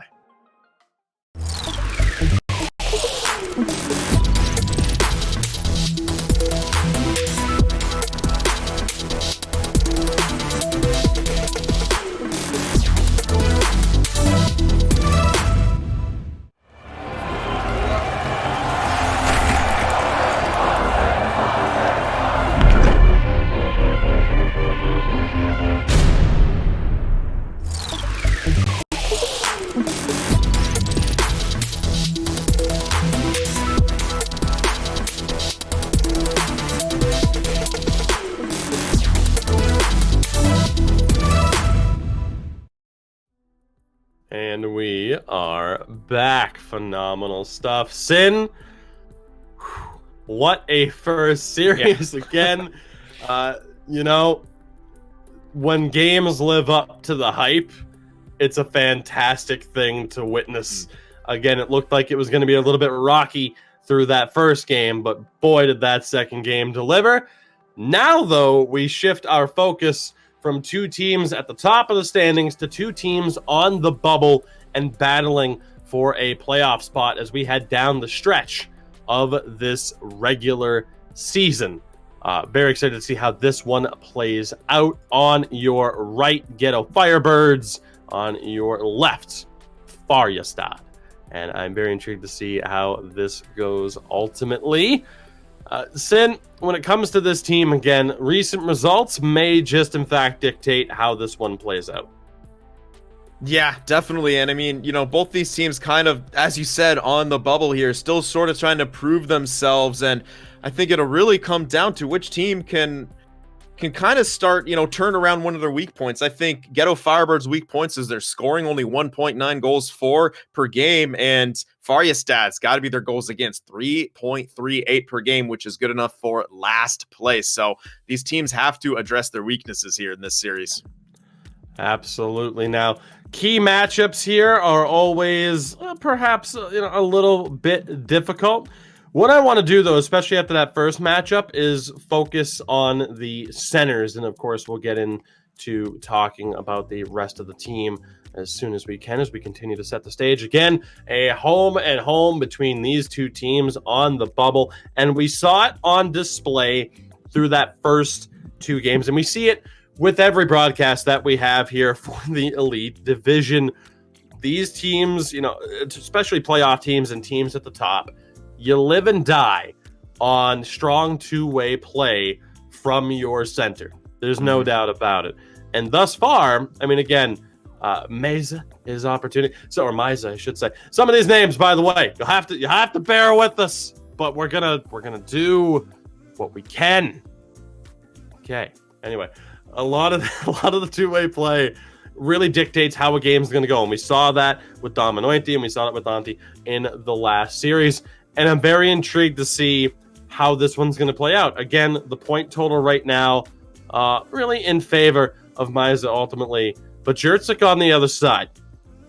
I'm very intrigued to see what he can do because, again, he's shown a bit of a clutch factor thus far, leading his team to game-winning goals. But ultimately, you can talk about the two-way play. I think the key thing here, both of these centers, Sin, not exactly having the face-off percentage that they would like. Yeah, that's exactly what I was going to bring up. Both of them sub 50%, 44.7% for Jurczyk, 42.7% for Meza. And yeah, they're really going to have to try to improve upon that. And, well, the good news is, I mean, it's pretty even in that regard. So it can go either way there. And that's, it's got to be a bit of a feel-good factor for both of these guys. Maybe, a confidence builder. You're going up against someone you're pretty evenly matched with. It's time to build upon those numbers and win some of those key draws for your team. Absolutely. And, of course, when talking about the forwards, that dominant two-way play, we also have to talk about the wingers, which, of course, so often step up and lead the way. That winger matchup for Farjestad, Afe and Bastion. And for Ghetto Firebirds, Vilca and Bunka stepping up as well. EA Bunker. We're going to settle for Bunka for the sake of simplicity. Sin, what stands out for you here? Who's the key player to watch? Well, the point totals are pretty close. You can really see that Farjestad leans on their wingers for the majority of their point scoring, and Bunka and Vilca back there. Bunka has 136 giveaways, which leads his team. You often see usually a defenseman leading in those because they're being pressured on the forecheck and trying to lead the rush up the ice sometimes. It can create those turnovers, and Bunka leading his team in giveaways. So perhaps holding on to the puck a bit too long in the offensive zone, maybe try to move it a bit quicker or be more precise on his passing. Hard to say, but yeah, I mean, numbers relatively even for both sides. Very intrigued to see how it plays out and who's able to grab the advantage here. Crucial matchup as well on the defensive side of things for Ghetto Firebirds, Kapako and Sakam. Great name for a duo for Farjestad. It's Rubatus and Totali, as, again, some of the names. We're doing what we can. But ultimately, Sin, again, I think what has to stand out here, I'm just going to call it out for you. Stockholm leading the way in terms of a point total. For Farjestad, a bit more of a defensive structure, you would presume, based off of their point totals. Definitely. It doesn't seem like they get up much in the rust, and that goes to show with their, giveaway takeaway too. I mean, neither of them has a large number of takeaways, and as I mentioned before, it's usually a defenseman you really see leading the team in takeaways. It's the one who is that puck mover who wants to, control the puck, who can get to those loose pucks in the back, and it doesn't seem like their defense are really up in the play much or involved in those rushes. And when you're a type of team like that, you can sort of become one-dimensional. The shutdown is great, but you got to be able to move the puck there on the back end as well. So we'll have to see if it looks like it's from lack of trust in them to do so or just a style of play. We'll see how it plays out. Ghetto Firebirds 11th in terms of goals against per game at a 2.7. Farjestad, the highest goals against average per game at a 3.38. So we'll see how the defense really handles this situation here and handles this game against a playoff team. Most importantly, who's going to be looking forward to seeing how it plays out? The goaltenders. And that brings us to the goaltender matchup. For Farjestad, it's Rundqvist. And for Ghetto Firebirds, it is going to be Jyvaskyla at this point in time.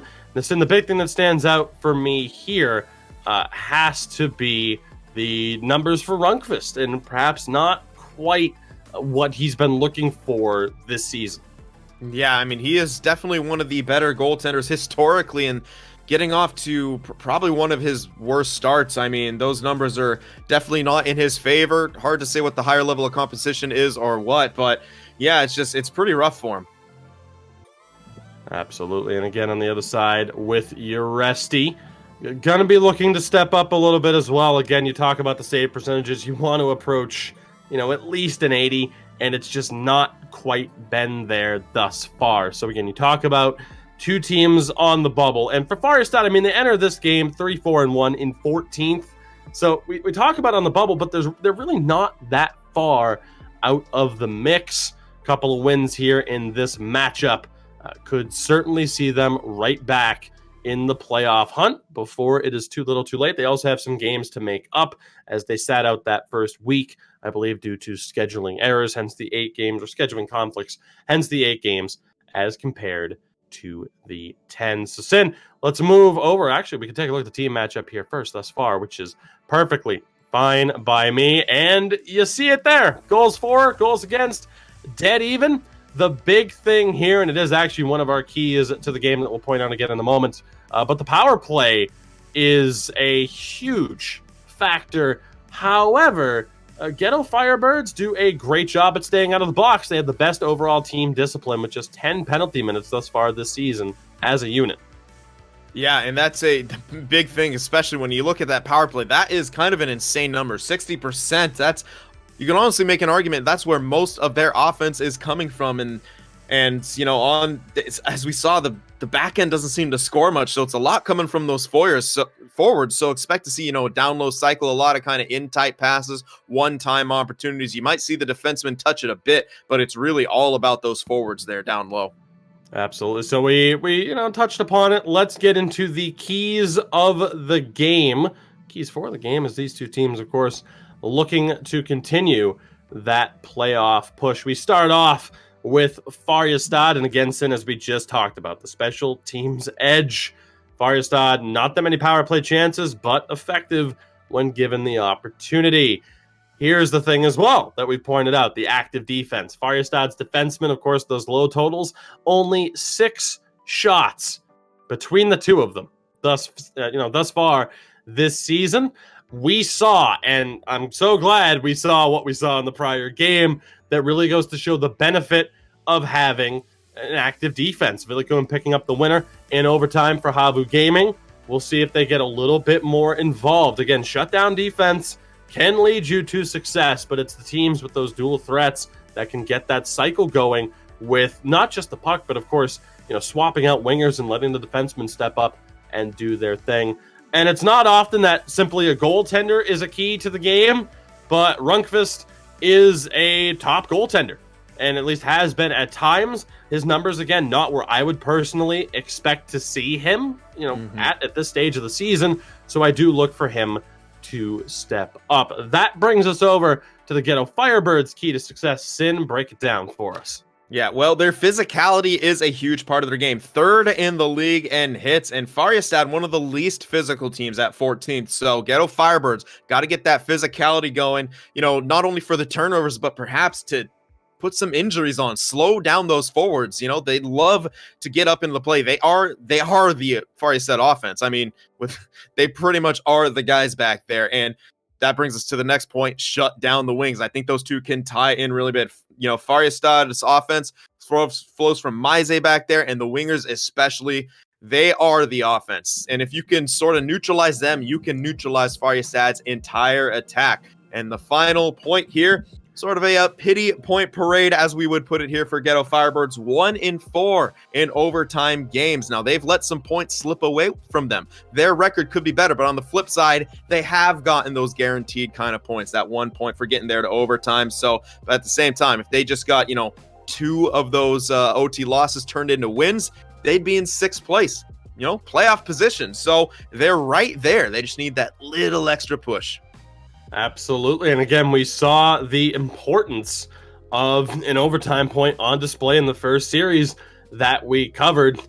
Ultimately, with JYP Jyvaskyla taking 3 out of 4 points, that has kept them in sole possession of first place in the standings, which we are going to bring it over to the team standings. That final game might not yet have been reported. So indeed, you still see 11 games played for JYP Jyvaskyla and HAVU. Of course, HAVU right now up to 11-1. JYP Jyvaskyla 11-0-1 on 23 points. So again, they are in sole possession of first place right now. And from there, the usual suspects, I would say, teams that you would expect to be in the mix with Linköping, H-Reds, Kobe Esports. Again, if you're on the left side of the bracket, you are in the playoffs. You want to be on that left-hand side, but you see the discrepancy in games played.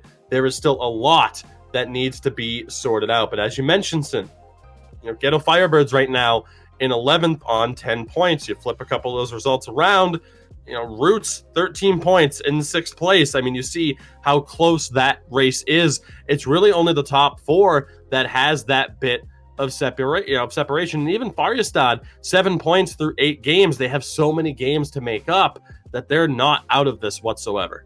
No, not at all. And you make a really good point with some of those games in hands. And I do want to point out one thing in this, among these standings, Brace Phantoms, only 9 games played, up there in 8th place with a playoff spot with games in hand. And as I recall, last year, they were actually in a promotion/relegation match. So, coming from last year being in danger of being pushed out of the elite division, now in a playoff position with games in hands, a very good turnaround for the Brace Phantoms. But you said it, that back end from about 6th all the way to the bottom is just so close.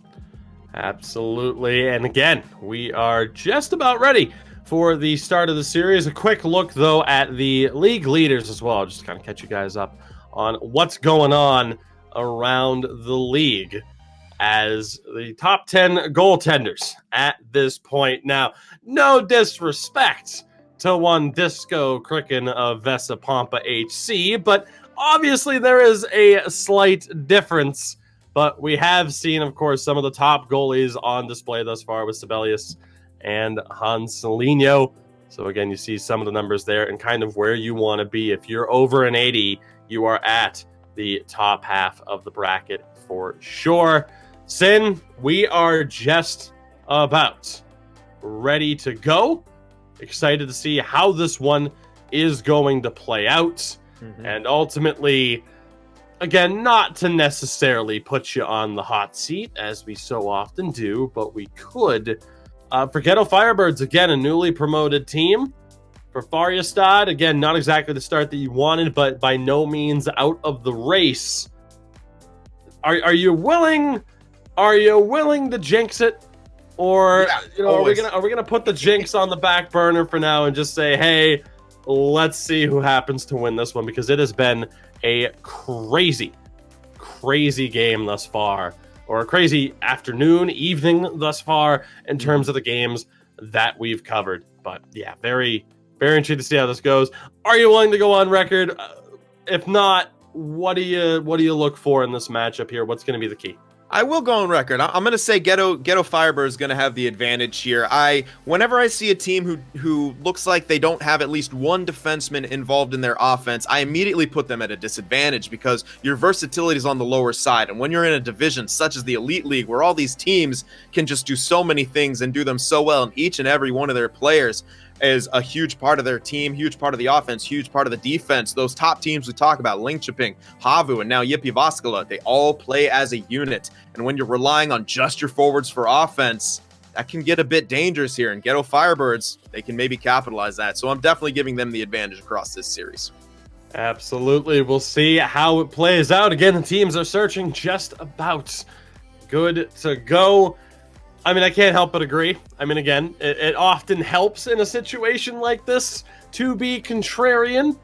But, you know, when you make a good point, you make a good point. And I can't help but see the, game more than likely playing out in the same way. So, again, if you missed it, earlier in this broadcast, we covered a spectacular 2-game series between JYP Jyvaskyla and HAVU, gaming the top 2 teams. Now we have a home and home between Ghetto Firebirds and Farjestad, 2 teams battling in a wild bubble situation right now in the standings in the ECL Elite Division Season 10.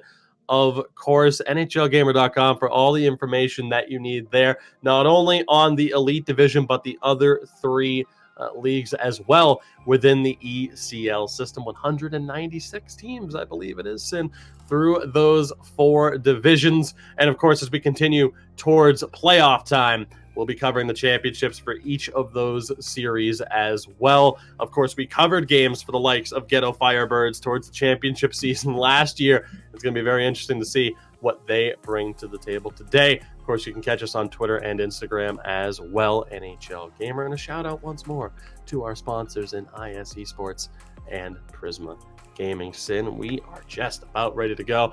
I'm excited to see this. I mean, again, different levels of hype, I would say, between 2 of the top teams and bubble teams.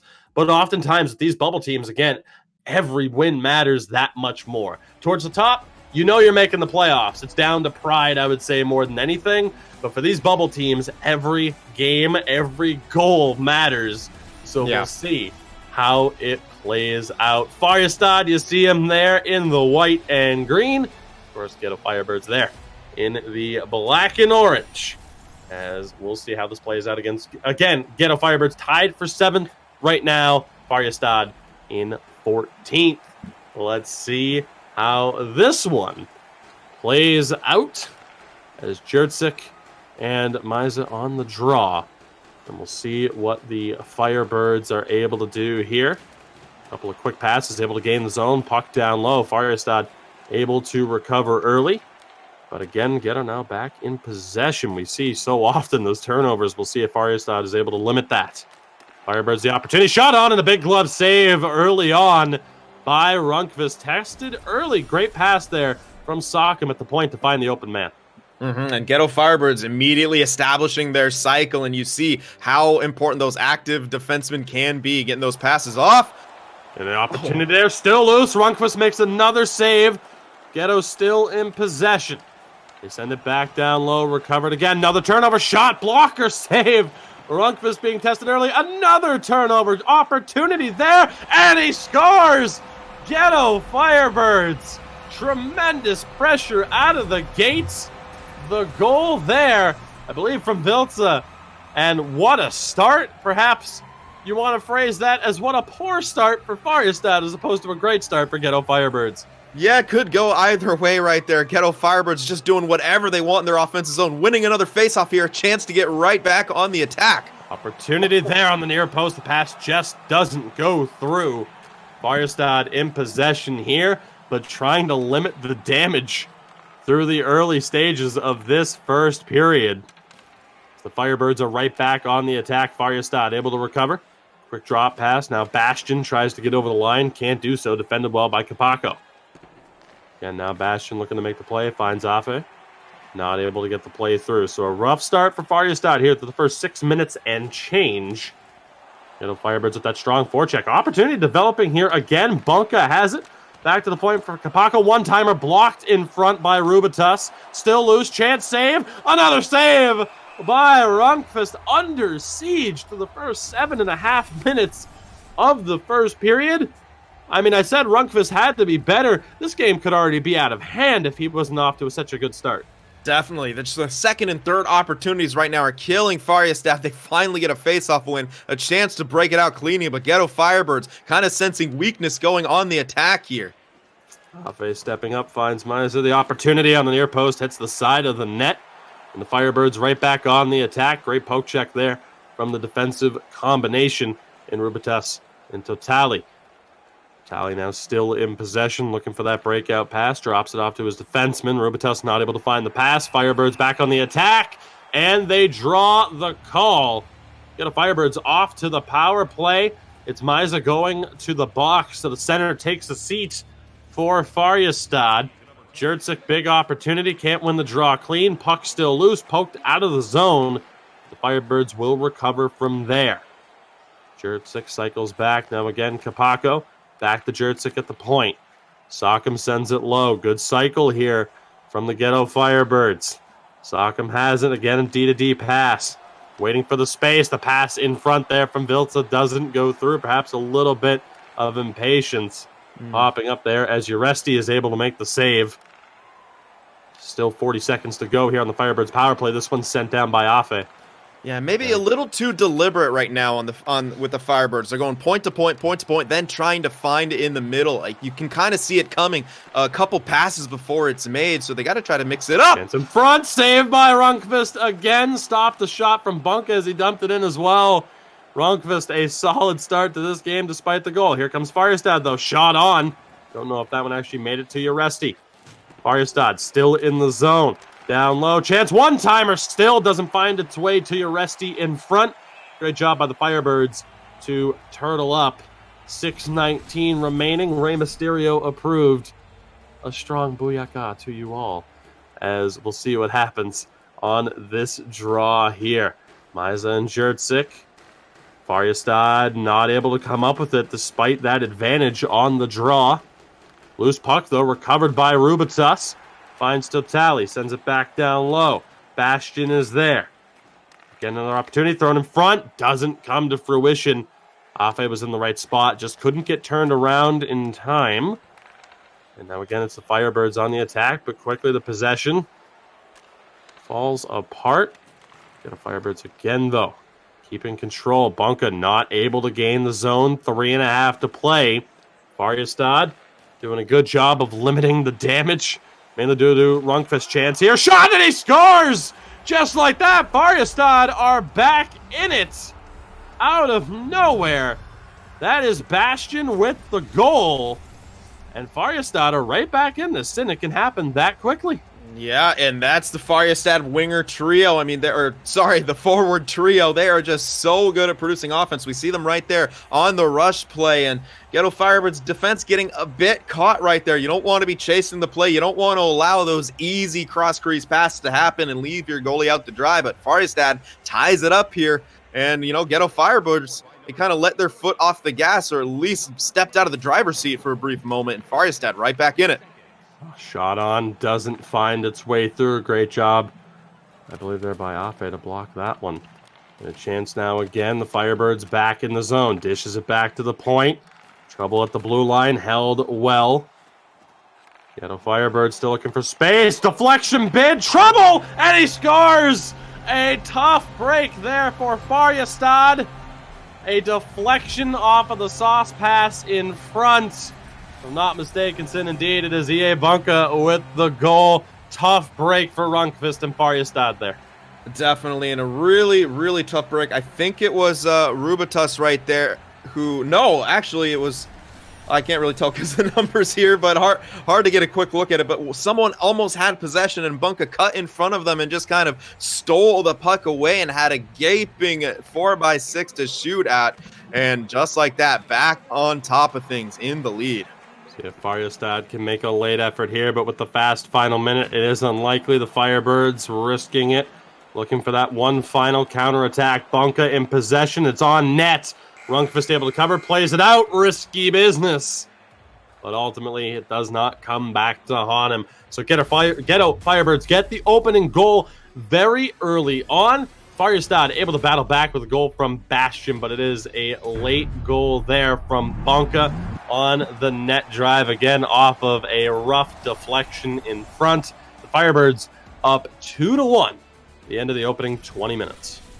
Yeah, and very good job from Ghetto Firebirds especially, but kudos to Farjestad for kind of, coming back in that one. Yeah, their goal was on the rush. I still don't feel like they've got enough sustained offensive pressure to really, benefit them, and Ghetto Firebirds are really doing a good job on that forecheck, really putting the pressure on the D and the goaltender down low, and we saw that. That last goal especially comes from very strong pressure, and I think I just saw 12 shots on net from them in that period. A lot of second, third opportunities too. So Farjestad going to have to do a better job clearing the front of the net, especially because Ghetto Firebirds, once they saw that was available, look at the work that they're putting in to just keep getting those chances. Strong net drive there. As you see on the replay, Rundqvist went all out despite the 2 goals. Again, still a very strong first period for the Farjestad netminder. We'll see, though, if he can continue to hold his team in this game, keeping them within striking distance, because in terms of a goaltender's job at this point, I think he's already gone above and beyond. We need to see Farjestad tighten up defensively, as you mentioned, and we'll see if they're able to do that. They're in possession here. Bastion dishes it off to Rubitus, looks to gain the zone, still has the puck. Back to Bastion, a little bit of trouble. Throws it down low. Chance from eyes on the net drive. But ultimately, it's Jyvaskyla there, able to cover and make the save. But perhaps a good building block for Farjestad, getting the chance here early in the second period. And if they can win this faceoff, keep the pressure on, that's right where they want to be. Unfortunately, losing it right there, and their forecheck just hasn't quite been there. Ghetto Firebirds breakout, very quick, very efficient, and they're right back in the offensive zone. Great job from Jyvaskyla to win that draw. Throws it in front. Rundqvist, though, is able to find it and cover it to prevent it from going into the hands of danger, as it has so frequently through this, first period and change as we've seen it thus far. Face-off won by Farjestad, but they're not able to hold on to it. Shot blocked down well. Here comes the counterattack. They go for the slap pass play. Poked away by Jyvaskyla, keeping it out of the hands of Afe there, but a good heads-up play to attempt it. Chance for the Firebirds now. Shot on, save by Rundqvist, denying Bunka on the huge one-time opportunity. Yeah, and you're just really seeing the chemistry from Ghetto Firebirds and their quick decision-making. That quick one-timer perhaps didn't get the location on the shot because Rundqvist wasn't quite over to cover that post, but nonetheless, the puck stays out, but Ghetto Firebirds' pressure really starting to ramp up here. Sockham dishes it off. Well, excuse me, not Sockham, but that was Totali. He's back in possession here now for Farjestad. Rubitus shot on, save. The rebound was there. Kapako, though, was able to find that one. Now it's Ghetto Firebirds back on the counterattack. Loose puck, a mad scramble for it. Farjestad back in possession. Totali and Rubitus able to get back on their proper sides. Pass to Bastion doesn't go through. Firebirds back in possession. 7 minutes gone here through the second period. Big hit there. Farjestad not able to make the most of it, but now still in possession. Afe has it, can't make the cut in. Recovered, and again, turned over. Great bit of defense there from Sockham for the Ghetto Firebirds. This will not go down for icing. And Farjestad will look to break out. Try to get over the line cleanly. A little bit of trouble already in the neutral zone for Rubitus. A turnover there. Vilca finds Bunka. Opportunity. Still alive. Bunka back in possession in the corner. Tries to get down low, still fighting for it, giving the Farjestad defenders a lot to think about, putting them under a lot of pressure, but Farjestad now back in the offensive zone, not for long. And again, another turnover in the neutral zone battle really stepping up here through the middle stages of this second period and of this game in general. Opportunity. Miza down low, sends it back to the point. Looking for space, shot in front, saved by Jyvaskyla. Big opportunity there. One of Farjestad's best of the game thus far. But Jyvaskyla, the goaltender for Ghetto Firebirds, able to stand tall. Glove save by Rundqvist on the far side, denying Bunka yet again. Yeah, Bunka really hungry for those goals. Nice little spin move there in the slot to create some space. Tried to pick the corner. May have had a pass if he tried to sauce it through, but just going with the shot. Face off, not too bad with the way things have gone. However, this time, Farjestad coming up with the possession. A chance for them to finally establish something. But once again, Ghetto Firebirds take us away at the blue line. Afe nearly had the space. Rubitus gets possession back. Now Afe yet again. Over the line. Has trouble. The layers of defense for Ghetto Firebirds on display. Chance there is a kick back to the neutral zone. The Firebirds still in possession. Risky pass and turned over. Miza has it. Brings it over into the corner. Tries to throw it back in front. Can they get a shot off? Not on this exchange. Firebirds back in possession, but the forecheck is there. Bonka has it. Dishes it off for Yurtsik. Now again, Vilca sends it down low. A little bit of trouble. Battled on. Farjestad still in possession. Under 3 minutes remaining. They go again for the pass. Chance here. Afe to spin. Chance again for Bastion. Saved by Rundqvist. Afe still there. Loose puck covered by Yurtsik. Farjestad getting a little bit creative, trying those slat passes off the backboards. Yeah, I like to see it, and that's why you're seeing those wingers. Yeah, they got the speed. They have that seems to be their offense, and a big strategy coming through those long stretch passes. Jyvaskyla, though, really good positioning there on those saves. Chance off the turnover, but a great job there by Yurtsik to recover. He's still in possession of it now. Hands it off to his defenseman. Now up to Vilca, down low. Recovered, shot on, saved by Rundqvist. Firebird still in possession. Opportunity back in front. Shot doesn't go through. Now the puck still down low. Bunka battling for it.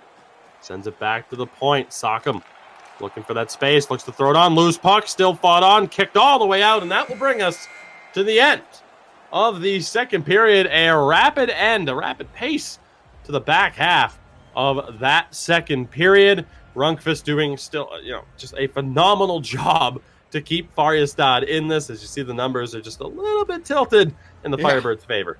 Yeah, it's definitely helping out Rundqvist's save percentage numbers here, but I'm sure he wishes he's facing just a few more shots, especially when it comes to those second, third opportunities. Right now, Ghetto Firebirds really doing a good job of winning the majority of the puck battles and the races to those loose pucks, and that's what you need to do, especially to sustain pressure. We haven't seen enough of that from Farjestad. Those Hail Mary plays, the Omahas, they're great. They're really good for helping, those speedy wingers get some offense, but oftentimes those are one-off things. You're going to, at some point, need to sustain some offensive pressure. They're going to have to do a much better job of that here in the third period and the next game. Puck rifled back to the Farjestad zone. In possession now. Rubitus is able to find the pass. Farjestad still in possession. Chance here. Spin move. Shot on. Just wide. Second chance. Can't get it in front. Firebirds back in possession. Yurtsik tries to dish it off. Bunka will chase it down. Back to the point. Looking for space. Now in the corner. Sends it back around. Chance save by Rundqvist. Another spectacular opportunity for the Firebirds. They quickly regain possession. Trouble here. Shot not on net. Farjestad still in possession. Over to the corner. Now again down low. Thrown in front. Still fought on for, but Sockham comes up with it for the Firebirds. Loose puck being chased down. Recovered by Totali. 15.5 to go here in regulation. A 2-1 lead for the Firebirds. Farjestad in the zone, now in the corner. Shot, and off the side of the net. Not quite where you wanted it to be. Firebirds looking for that insurance goal. A little bit of trouble here in the zone. Still recovered. Bunka fighting for it, as is Vilca. Vilca comes up with it. In front, traffic, scramble. Rundqvist comes up with it. Farjestad still holding on, still within striking distance. Yeah, and Ghetto Firebird just keeps going back to the well, those in-tight opportunities, throwing pucks towards the net, trying to get those rebounds, those loose pucks, and capitalize off the in-tight opportunities. Puck along the half wall, back to the point, shot wide, may have clipped the post. Recovered by Farjestad. We'll see what they can do on the counterattack. Bastion has it. Cuts back. Now to the point. Looking for a little bit of space, trying to get it down low to Bastion again. He can't get there. Thrown in front. Puck loose. Recovered by Rubitus. Shot on. Save. Second chance. Not on net. Kick back to the half wall. Firebirds in possession. Will look to lead the counter. Perhaps had the stretch pass there for Vilca, but not the play they looked for as they cycle it down low. Bunka's there in the corner. Cuts back, tries to go in front, loses it again. Farjestad the chance as we're halfway through this third period. Over the line, Farjestad looking to tie this one up. Thrown in front, puck still there. Now down in the corner. Cycled back to the point, shot doesn't get through. Great job there, but Farjestad still in possession. Bunka continues to give chase. One-timer, and it's in! What a shot! Bastion from the top of the circle. Farjestad have tied this game at 2. And that's what they needed to do. Some sustained offensive pressure. An excellent cycle right there. Starts with the wingers, and then you really started to see, the rotations coming from the defensemen, as Bastion was the one actually up there on the point who gets the shot through. A one-time opportunity goes in, but Ghetto Firebirds looking to respond quickly. Bastion's second goal of the game. We didn't get a look at it, unfortunately. Some slack being given to them. Give them hell in the chat for the lack of a replay. Give them hell, I say.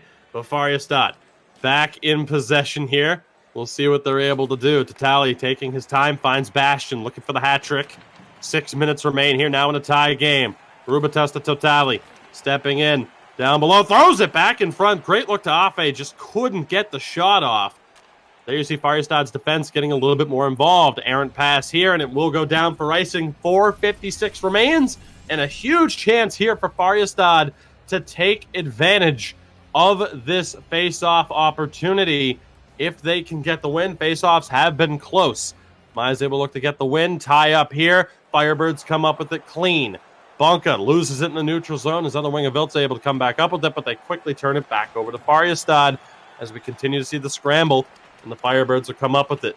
Under 4 minutes remaining here in the third period of the first game of 2 between these two teams that we'll be covering for you. Now through the neutral zone, Bunka having trouble still again. Yurtsik can't come up with it. Farjestad back on the counter. Puck back to the point. Now into the corner again for Maiza. Looks to do something here. Cut back. Doesn't work. Kapako was there. Under 2 minutes remaining. Here come the Firebirds. Stretch pass from Bunka. Not to its intended target. Totali dishes it off for Rubitas, and now back again.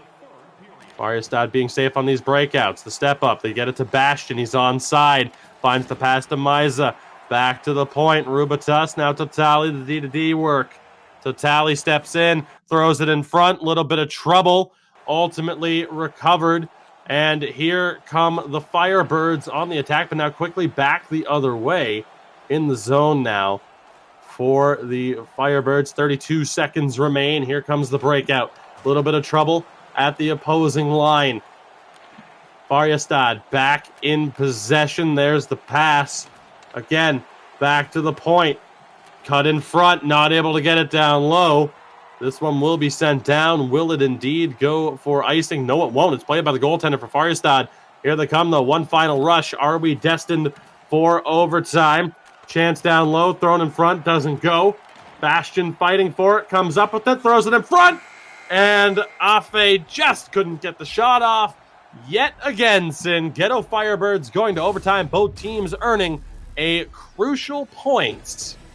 But only one can walk away with that very, very valuable extra point. As we see the bomb of the shot from Bastion, his second goal of the game through traffic. And beating Uresti glove side to tie this game up. Yeah, and, really good effort by Farjestad there as that game wore on. The way it started, it seemed like Ghetto Firebirds could easily run away with this, but as it kept going, Farjestad started to get a few more chances. They got that, the goal off the rush, which is, important. It seemed to be, a big part of their offense, their wingers and, the center, obviously, a big part of those counterattacks and those rush goals. But their second one coming off of a really good cycle as they begin to catch up more in shots right there and actually now have the majority of time on attack. And they've really kind of recovered after the siege that they were under in that first and most of second period from Ghetto Firebirds. So good response right there, but now it's going to take overtime. A bounce can change everything, and Ghetto Firebirds have been looking for that kind of stuff, those dirty goals in tight. We get another look at that one-time goal. Bastion up at the point, covering for, I believe it is, totally, and wow, I mean, just what a shot. To get that on a human goaltender is... It can be tough at times. It was a great slide over, but just too little too late. We'll see who's able to walk away with the extra point here as Bunka chips it in down low. Farjestad quickly back in possession. Tatali has it again. Totally a complete defenseman for a play on words there. Afe over the line. Big spin move. Back to the point. Can they get a shot on? Bastion has it in the corner. Throws it in front. Nobody home. Farjestad continuing to look for those passes in front despite finding success in other ways thus far. Afe has it now. Miza again. Tried to find its way back. Good bit of defense there for the Firebirds. Now in the zone. Vilca has it. Bunka shot. Blocker save from Rundqvist. Another chance and another save. Rundqvist making some solid saves as Farjestad's able to walk away with both points. Remember this effort? Remember it anyway. Is big reason, if not the main reason, as to why Farjestad earned a very crucial point, as we have a big face-off here. 17 saves for Rundqvist in this game. A tremendously high number for a league of this level. Tatali has it here. He and Rubitas having a bit of difficulty dealing with the pressure from the wingers from Ghetto Firebirds. Tatali taking his time, though. All three forwards for the Firebirds in the zone. It nearly pays off. Yurtzik couldn't come up with it. Here comes the counter attack. Rubitas has it. Shot deflects. Loose puck. Bastion couldn't tip it in. Throws it back in front. Just doesn't go. Here come the Firebirds. Bunka dishes it off to Sockham. It's down low. Still fought on for, but Farjestad able to recover. They'll lead a counterattack of their own. Cleanly over the line, losing it to the pressure. Still fought on for. Vilca comes up with it. Here come the Firebirds yet again. Yurtzik, a bit of separation shot. A rebound was there. Bunka just a little bit too far ahead of it. Back to the point. Shot blocked by Afe. Here come Farjestad. End-to-end play. Miza's there. Looks to cut back, goes around the back of the net. Now dishes it back to the point. The step in from Tatali. Mites is there, back to the point. Rubitas shot blocker save by Uresti. Here come the Firebirds again. It's going to be Sockham picking it up. Bunka throws it in front. Second chance, save by Rundqvist. Just couldn't retarget that shot to the open top corner. 9:36 remaining here in overtime. Yeah, a lot of back and forth action right here, and to be honest, I forgot the point I was going to make because that shot was so close to being the game winner. Oh, secondary man. Chance developing there quickly off the draw. Vilca just couldn't hold on to it. So then you never know when the chance is going to happen. Vilca throws it in front. Farjestad recover. Chance here for Yurtzik. Big glove save. Rundqvist keeping the game alive and robbing Yurtzik here in overtime. Yeah, he has been absolutely phenomenal throughout the course of this game. Coming up huge right there. And Farjestad's got to win this faceoffs. Get the pressure off of them. Get it out. They do win the draw, but can they get the breakout? Rubitas has a bit of trouble. Again, that forechecking pressure. We've seen those slap passes. Might not be a bad time to try. Good stretch pass there, though. Finds Bastion. Can't fend off the pressure from Kapako. So he'll send it down low. Sockham's there. Quickly up and out, as Bunka not able to find that extra pass. Farjestad back in possession as we approach 6 minutes remaining here in the first of what could be multiple overtimes. Of course, we've already seen a double overtime game today. Puck dumped into the corner.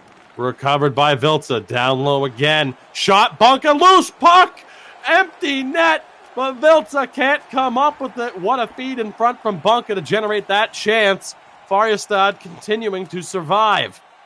Again now, it's Rubitas, the defenseman. There it is. Tries to play. Afe's there. Tries to tuck and dies on the line. And the Firebirds dodge a disaster. Uresti able to cover. The puck died on the goal line.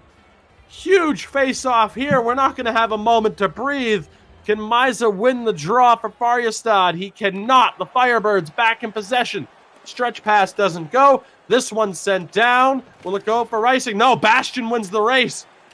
Vilca was not there as well. It was Afe, the other winger. Afe steals this one. Still fought on for. The Firebirds come up with it. Here come the Firebirds yet again. Yurtzik gets it down low for Bunka. Cuts back in front. The pass wasn't there. 2-on-1 developing for Farjestad. Here comes Afe now for Bastion.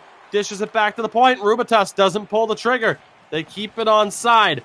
Bastion in the corner, down low, and that's going to go all the way out. Slow final 2 minutes here. 1:40 of real time remains on the clock.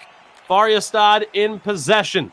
They've come back in this game on numerous occasions, looking to do so again. but the Firebirds back in possession here. Capaco has trouble with Bastion. He comes up with it. Bastion cuts back. Loose puck in front. Recovered by the Firebirds. 1:20 remains.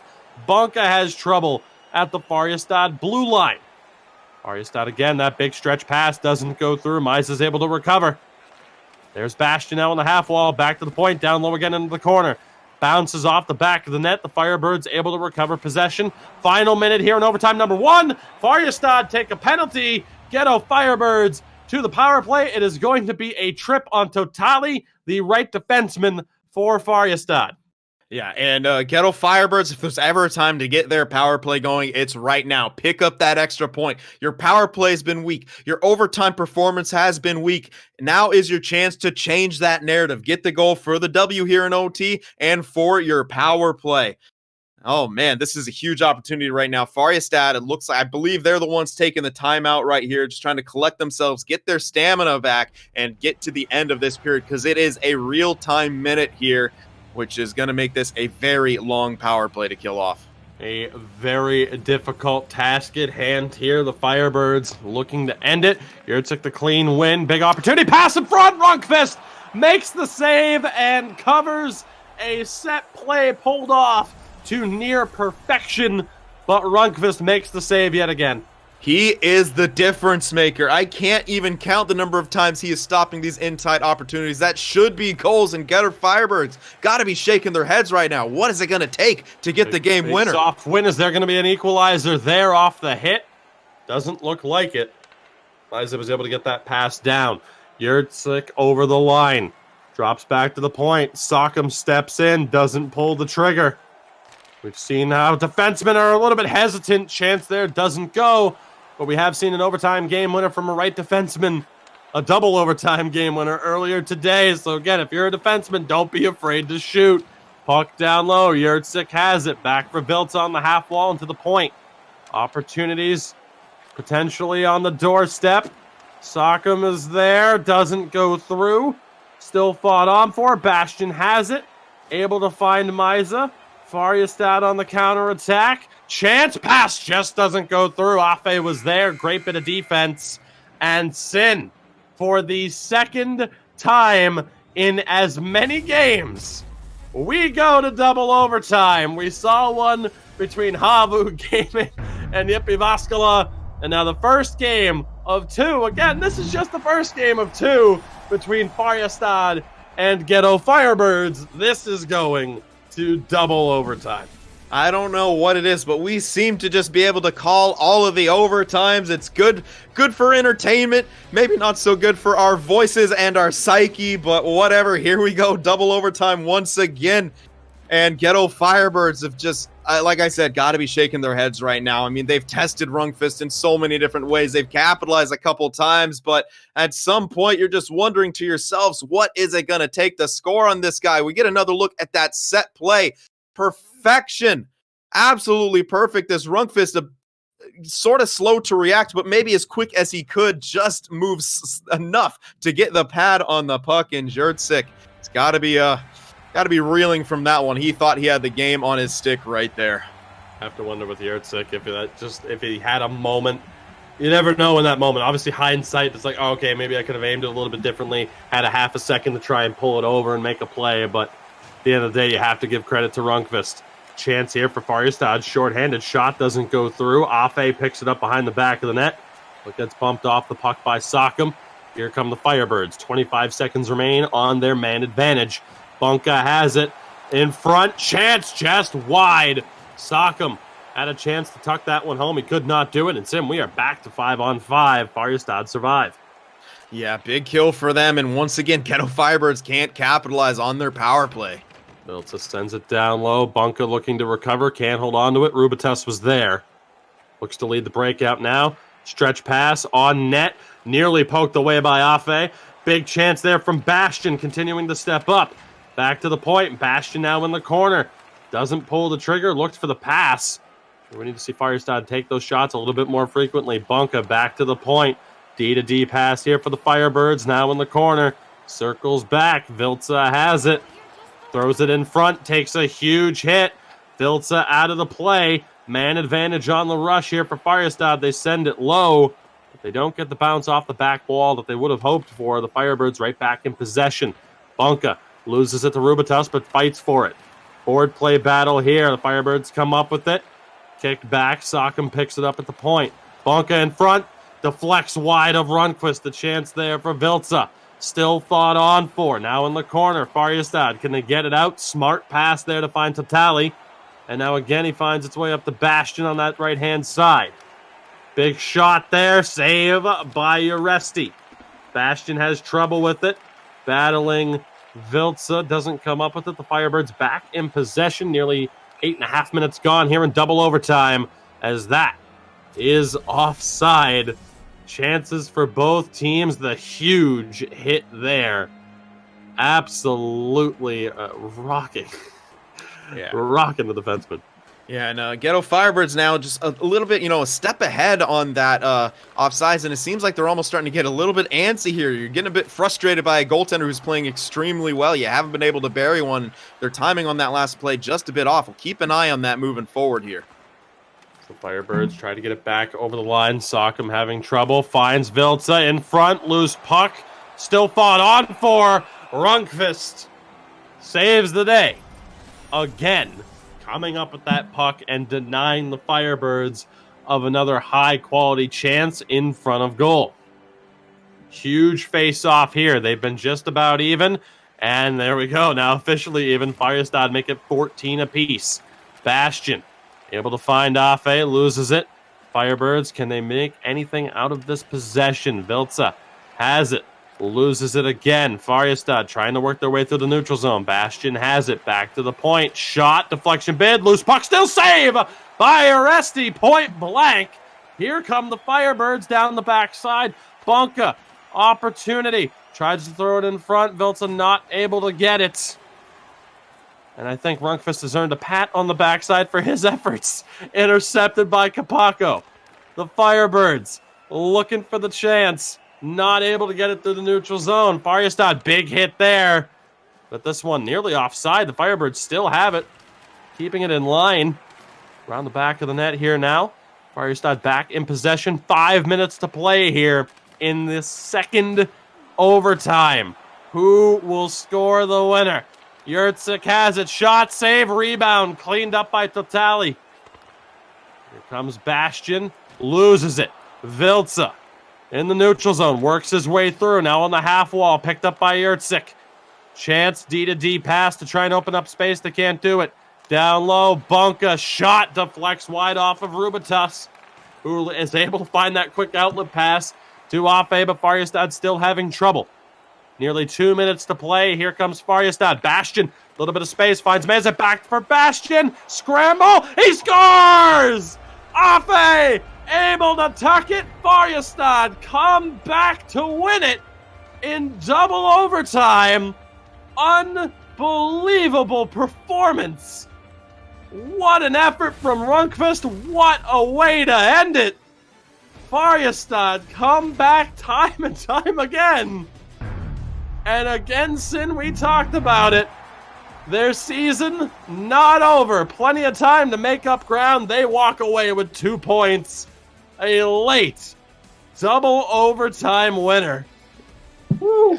And 2 points that they desperately need, and the extra point Ghetto Firebirds once again let slip away. They go to 1-5 in overtimes now on the season. This is beginning to become an issue for them. That's a lot of points that are going away. As you see my partner over there desperately chugging water to save his throat and his vocal cords, because these have been some incredible matchups, and Ghetto Firebirds have to have an empty feeling in their stomach. How many in-tight chances did they have? How many loose pucks sitting in front of Rundqvist? The bounces, and then it seems like the one that Farjestad gets, they're able to capitalize on. That has to hurt if you're Ghetto Firebirds.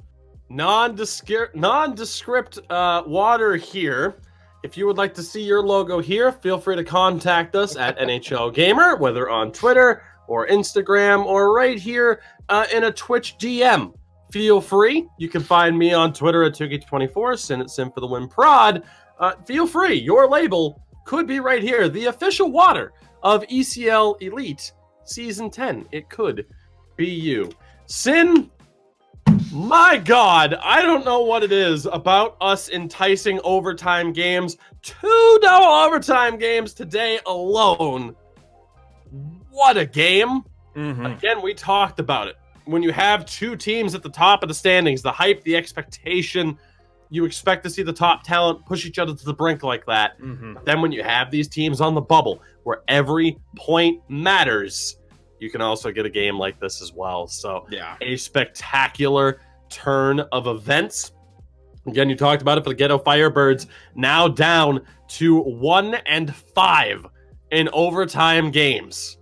So 5 of those pity points there. Call them a Bettman point, a pity point, the extra point. Call it what you will. That adds up a lot in the standings. But for the Ghetto Firebirds, you know, you have to say, you just hope that results like this don't come back to haunt you because of those dropped points. And ultimately, it could.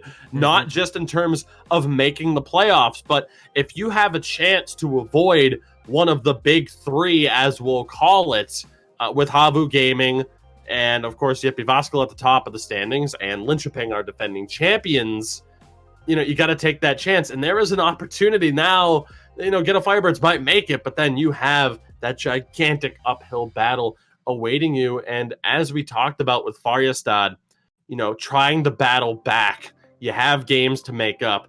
Picking up 2 points here is a gigantic moment for them and their season. 2 goals from Bastion leading the way for this team, really as we expected. He and Meza with the 15 points each. But Bastion was leading this team in goals to begin with. He gets his 9th and 10th of the season.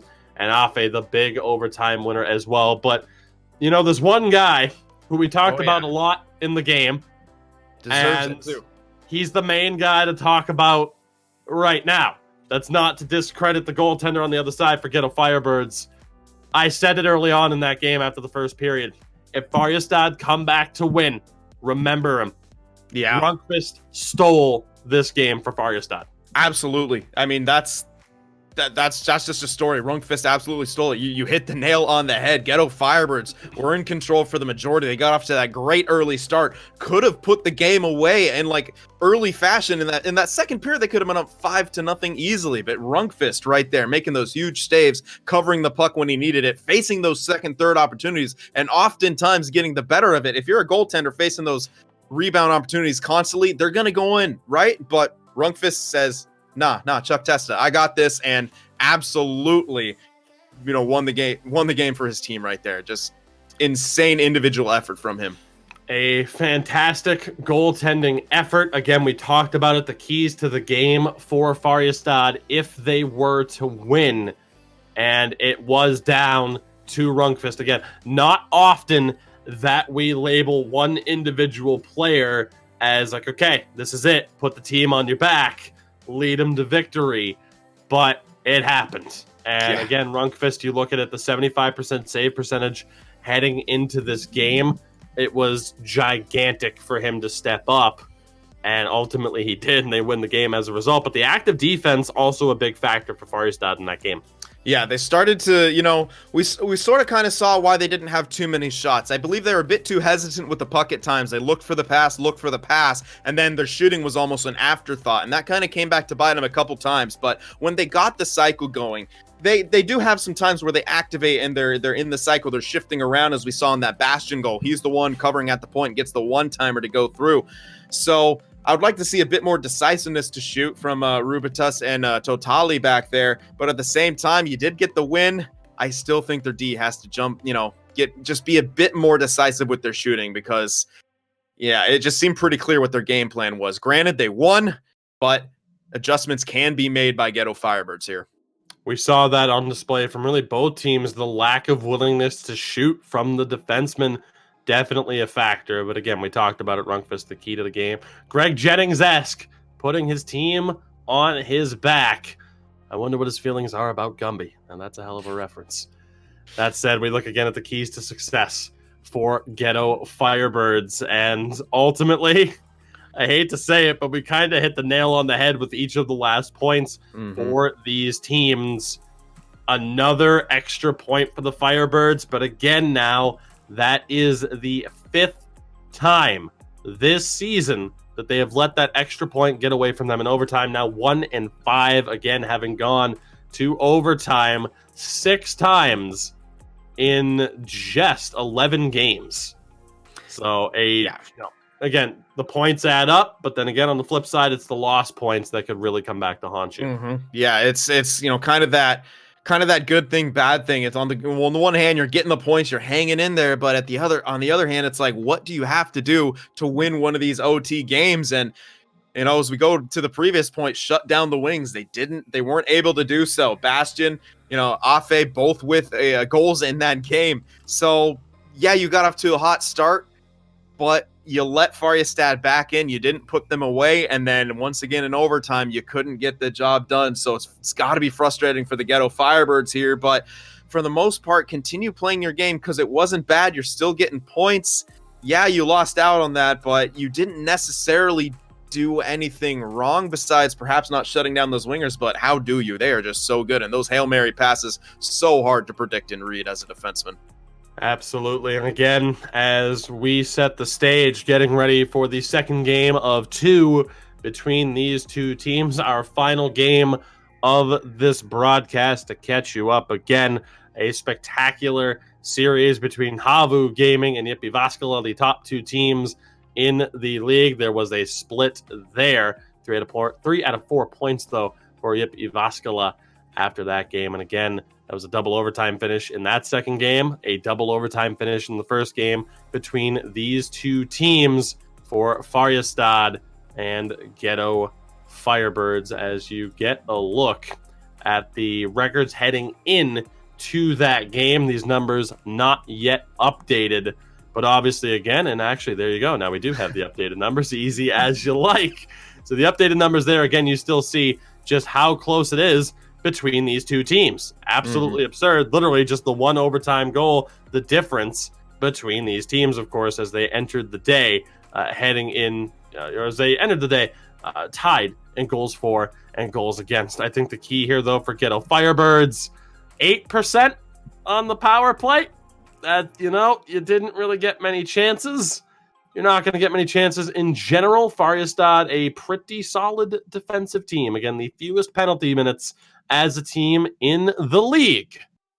But ultimately, again, that's a pretty rough blemish to look at if you're a member of the Ghetto Firebirds. Yeah, it just seems like, their goal scoring when it really matters, getting those game winners in overtime, those big power play goals simply are not there. They're getting some goals, but they're even low in that, 9th in the league in scoring. So we get to take a look at the goaltender matchup once again. Rundqvist's numbers, look at that. They shot up there. He came into today 75% save percentage, now growing 4% to 79. I mean, yeah, that's the benefit of facing a lot of shots, and he was in the zone in that one. Perhaps, maybe looking for a lighter workload in this second one. Absolutely. And again, if you're Resty, his save percentage also went up despite the loss from a 73% to a 76. And again, it was not to overlook Resty. Strong effort as well. Someone who's used to facing a decent amount of shots, about 10 per game. But ultimately, it was Farjestad just able to find a way. And again, Rundqvist, we're going to see if he can step up again. As I said, my opinion, you get a look at their stats there, one of the top goaltenders in the league. Again, uncharacteristically low numbers for him. Kind of more resembles, and perhaps this is me being defensive of a goalie, but kind of more resembles the team in front of him rather than what he is capable of, as we have seen in the past. But Farjestad off of that, up from 14th to 12th in the league. We are ready to go, as you can see, for our second game. Again, the final game of this broadcast. Excited to see how this goes down. Sin, I'm ready. Are you? I am so ready here. Let's go. Ghetto Firebirds. Early start will benefit them, but it's all about closing out the game. I'd like to see them do a better job of that if they get off to a lead. Afe scored the overtime winner, has the puck there, turns it over to Bunka. Again, Farjestad in the green, Ghetto Firebirds in the white and orange. Bastion has the puck there, still in possession, finds Miza down low. not able to get the pass back in front. Good bit of forechecking pressure here early from Farjestad. Must be feeling pretty good after that overtime win. Got off to a really slow start in the last game. They're going to want that much better start. Not that difficult, though, to have a better start than you did in the last game. Good move there by Rubitus. Finds space. Can't hit Afe on the stretch pass exactly, but he is able to pick it back up. Still fought for behind the Firebirds net. Chance shot. Save by Uresti. Good chance early on there for Farjestad. Bastion all over the place here on the forecheck for Farjestad. The puck is up. It's having a little bit of trouble there, and Farjestad again able to recover. So only 6 minutes or so into this game as the puck off the skates of Bunka. Farjestad able to recover. Again, a much better start for FBK in general. Bastion has it. Opportunity, throws it in front. Afe just not able to pull the trigger. Sockham just able to generate enough contact to prevent that shot attempt. Yeah, and that could have been a goal right there. An absolutely beauty pass right there through the slot to find the one-time opportunity, but well defended. See what Farjestad can do here. Big stretch pass to Bastion. Loose puck, recovered by Afe. Over for Bastion again. Just doesn't find the connection.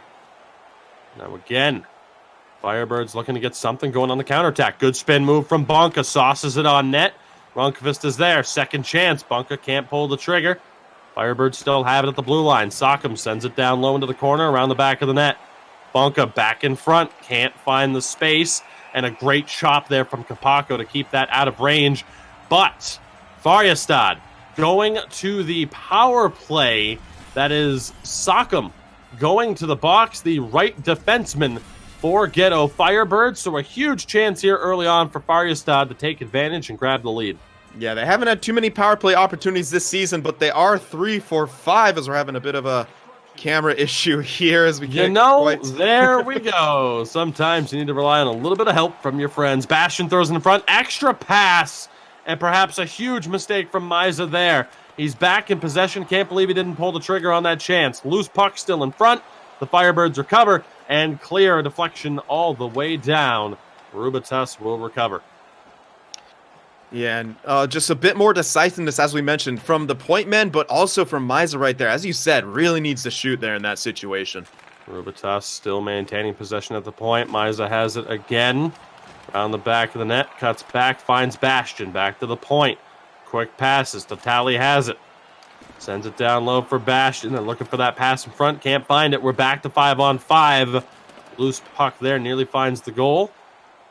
There's Afe who lost it, but the Firebirds now back in possession. Big interception there from Bastion. He has Afe with him. Finds Rubitus at the point. Dishes it down low into the corner. Farjestad hesitant to pull the trigger on these shots. There you go! You see the shot. You see the deflection.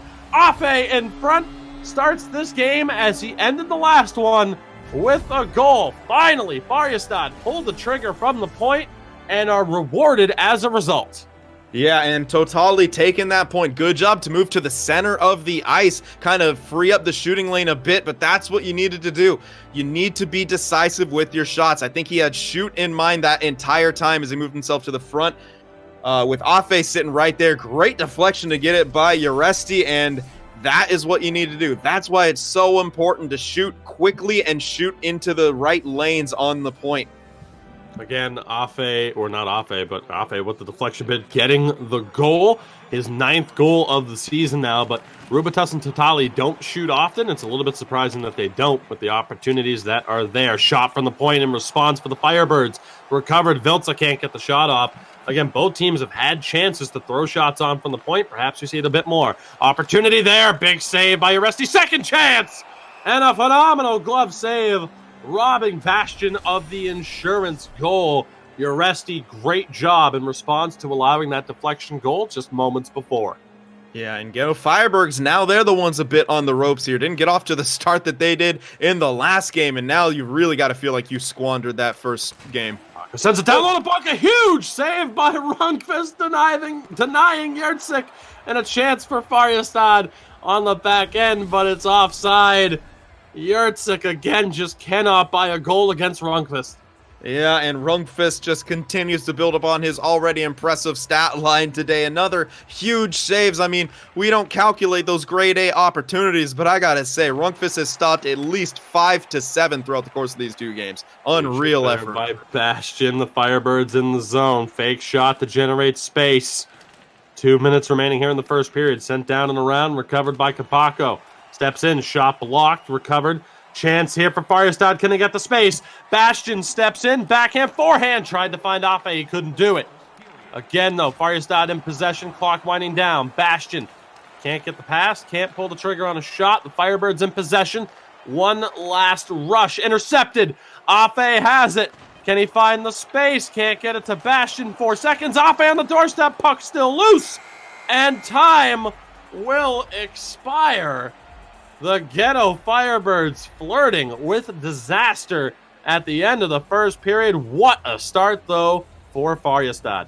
Yeah, and a completely different stat line than we saw in that first game. Ghetto Firebirds not able to pour on the shots as they were before because Farjestad is just simply possessing the puck more than they are and possessing it in better locations as well. And it's now Farjestad who's really kind of starting to dominate the pace of play and getting what they want out of it. But you see right here, it was decisiveness from Totali right there. Initially, the lane was blocked, so he moved it slightly to the left, but I'm almost 100% positive he had shot on his mind the entire time, and that's the sort of decisiveness you need from your point guys to get those shots on with traffic in front. Second period underway. Again, right now, you have Farjestad looking to pull off the double. 1-0 at the end of the opening 20 minutes. Now back in possession here again. Bastion able to recover the puck. Dishes it back to his defenseman. Why is it done by Totali? But the Firebirds able to recover here. Let's see what they can do on this breakout. Kapako tries to send it in front. Rubitus there, looking to lead the charge back the other way. Looks to cut back. Takes the hit from Sock'em. Firebirds quickly back in possession, as we will see what happens here. The next goal, of course, oh so important at this point, especially when talking about the confidence for Farjestad. Bastion sends it back down low, tries to get it back in front, doesn't go. Kapako for Vilca. Firebirds right now looking to be a little bit more protective of this puck as they look to lead the breakout. As Sock'em tries that big stretch pass to Bunka, it doesn't quite go through. Bunka gives chase, but can't get the puck off of Rubitus. Afe able to slap this one down and around. Bastion gives chase and recovers along the half wall. Tries to send it back down low. Bastion able to recover. Cycles out. Back to his defenseman here. Totali has a shot. Saved by Oresti. Second chance on the net drive from Afe. But a big save there for the Firebirds. Yeah, and you know what? I mean, it's almost like a mirror here. Farjestad being the dominant team in this one, and I'm really starting to worry for Ghetto Firebirds here. And you're really kind of starting to see that they get off to these good starts, but they can't close things out. In this game, they don't get off to a good start. How are they going to get back into this one? They really need to find another gear. Spin from Bastion. D-to-D passes. Rubitus shot. Blocked. Afe recovers. Sends it down low from Miza. Not able to get that pass. Again, now the Firebirds back in possession. Big hit there. Chance for Afe, and it's going to be a penalty, though. It is going to be called a charge. Near call there. Almost worked out for Farjestad. But they will go to the kill as it's Miza to the box. And we're looking good here on the counterattack. For Rubitus, it just doesn't go through. Opportunity now over the blue line. Bunka has it. Sends it down low. Recovered by Vilca. Tries to cycle back to the point. Miscommunication. Sock'em was not there as we hit the halfway point of this second period. Bunka sends it down low. Off the post in front. Still scramble for it. Farjestad come up with it. One-on-one situation for Afe. Pressure coming down on him from the back. A little bit of trouble in the corner. Still fought on. One back, but now again, still in possession. Bastion has it. Bit of space for Afe. Can't pull the trigger. Sock'em was there. The voice struggling to hold up here after multiple overtime games. Sock'em touches that one up for icing with 8:19 remaining here in the second period. Easy for me to say. Yeah, and it's because it's starting to snowball. And yeah, that's an icing. A big chance here for the Ghetto Firebirds. They need to win this face-off. They got to get some sort of momentum here. Big face-off for Jyvaskyla. They do win it back. Sockham has it. Turnover there, though. Bastion able to pick that one off. Stretch pass for Afe. Doesn't go through. Can Bunka make the most of this? Give and go. Now in the front. Jyvaskyla tries to throw it over to Vilca instead of pulling the trigger. As Bastion, good poke check there to ensure that puck goes out of the offensive zone. 6.5 remains. Chance for Sockham. Throws it in front. Doesn't go. Space. Here's Bastion on the breakaway. He shoots and he's denied. Jyvaskyla, the big blocker save. Second chance. Another save. Puck still loose and taken away by the Firebirds. Here comes Bunka, but met and cut off at the pass by Rubitus. So a big save there. Jyvaskyla keeping his team in this one, but Farjestad right back on the attack. Not for long, though. Here come the Firebirds again. Can they find space? Sockham has it. Steps in. Doesn't pull the trigger in time, but still in possession of the Ghetto Firebirds. Shot on, deflect, save, rebound, and he's in! They get the goal! Out of nowhere, Vilca. A little bit of traffic in front. Sim, we talked about it. Shots on net. Anything can happen. Vilca scores, and the Ghetto Firebirds are right back in this one. Tough break for Rundqvist. Yeah, and that really seemed to be kind of their game plan from the get-go. In last game, they haven't been able to execute on it thus far, but they get a big one right there to tie up the game. And Farjestad, now the ones who didn't perhaps, do a good enough job of getting the advantage when they were out playing the team early on. It's tied up now. Anything can happen. Ghetto Firebirds have to build on this. If they can get another quick one, all the pressure's back on Farjestad. 2.5 minutes here. Jyvaskyla burst of speed, tries to throw it back in front, still around the back of the Farjestad goal. Farjestad in possession. Bastion back for Rubitus. Now back again. Bastion, 2 goals in game 1. Loses it on the double team. Along the half wall. Final minute. Fast time as well. Bit of a struggle for it. Vilca comes up with it. Thrown in front. Chance doesn't develop. Puck still loose. Recovered. Here come Farjestad. They have time. Rubitus over the line in front. Miza just misses the goal. Bastion throws it on. Deflection mid. Saved by Jyvaskyla as time expires. So we will head to the third period of this second game between these two, tied at 1 apiece, and that is thanks to this goal here from Vilca. And what do you think? You ready to call another overtime here? Because we may, in fact, be heading that way. Ghetto Firebirds getting the tire and marker. Definitely starting to look a bit better towards the end of that period. And Farjestad not able to kind of dominate as they were so much in the first period. So this can go either way. But what I really liked right there is Ghetto Firebirds started to get more back to their strategy, just kind of throwing everything on net. It seemed in that first period they were a bit frustrated by Rundqvist's performance in the last game, and they started looking for those better opportunities. But in my opinion, after a game where, yes, you lose in overtime, but it was an overall success for your team, you got to keep going back to that. And I feel like they didn't do that in the beginning there. They tried to change their style, and because, they lost once again in overtime, maybe the frustration setting in a bit. But Rundqvist still having a great performance as we're getting another look at just how that puck went in, bouncing all over the place, sticks flying, whacking at it. And it is Vilca in the end who's able to tuck that by Rundqvist there. And well, only 3 shots across 2 periods for Ghetto Firebirds. They're going to have to test Rundqvist a lot more here. I know how I voted on that poll in chat, Sin. I think we are destined for another overtime at this stage. Time will ultimately tell. And for Ghetto Firebirds, if it does go to overtime, they will be desperate to not go down to 1-6 in overtimes. So far this season, as this will go down for Rising, 101 ticked off the clock. Big chance here for Jyvaskyla on the draw. Again, both of these centers under 50%. This head-to-head battle has been close, though. Miza and Jyvaskyla. Miza comes up with it. Firebirds nearly win it back. Bastion has it. Smart pass there.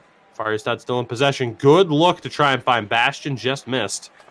No risk of an icing, and here come the Firebirds yet again. Quick give and go with Bunka. Pass off the mark. No icing on the play. Farjestad have it back. Good bit of patience there from Totali. Taking his time. Again, you see 3 forwards deep here for Ghetto Firebirds. Chance here. Puck on the half wall, and the Firebirds turn it over again. Farjestad looking to make something happen. Off at a chance in front. Second chance. And he scores! Miza makes the most of the second opportunity. He beats Jyvaskyla. Farjestad regain the lead. Yeah, that forward court is just so deadly. They're lined up perfectly for the pass, the rebound, everything. They just seem to be in sync, and Miza taking the shot that time, wasting no time, not looking for the pass, being decisive. That's such a huge key here for Farjestad, and they're getting the job done, taking that lead back 2-1 off a really good rush play. Multiple opportunities there. Miza again just waited it out, found the space, and buries it. Farjestad back up by 1 and now in possession here. Rubitus finds Totali. Bastion again, great work there moving the puck. Miza has it, throws it in front. Loose puck scramble. Recovered by the Firebirds. Errant pass there though. And this will go down for icing. 13:59 remains here. The second game of 2 between these two teams. Farjestad taking game 1 in overtime. Looking to pull off the double here against Ghetto Firebirds, ahead of them in the standings, but perhaps for how long. They could pass them here with a win, or at least tie them after the Firebirds picked up the overtime victory. So, of course, that extra pity point as this one is offside. Again, now 13:15 remaining. Our fourth and final game of what has been a very eventful broadcast here today. We thank you for joining us. You see the advantage there in faceoffs, I do believe. 15-5 might have been hits. I don't believe it's been 15-5 on the draws. Could be wrong there. But then again, I'm not fluent in this language. The shot deflects wide. As Farjestad again recover very wisely, using these passes back to the defense to try and neutralize this forecheck. Great stretch pass to Bastion. Does he have the speed? Dishes it back. Afe, Bastion, both with chances, but Sock'em was there. Here's Vilca, burst of speed, poked away by Rubitus. Now again down low, Yurtsik has it, the point shot, and he scores! Sock'em with the bomb from the point. And Ghetto Firebirds out of nowhere have tied it to these defensemen. I implore you, shoot the puck. You are finding success. And a great job right there from Sock'em. Crept into the high slot, and then notice it was too many bodies there. Crept back a bit into a better shooting location. Terrific eyes there from Yurtsik to find him there, and blasts it through. Rungfist not able to react in time on that far side. Tie game once again as Ghetto Firebirds clawing their way back in.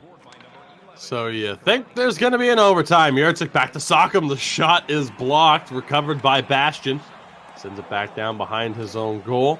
Rubitus is there. Recovers. Takes his time. Circles back.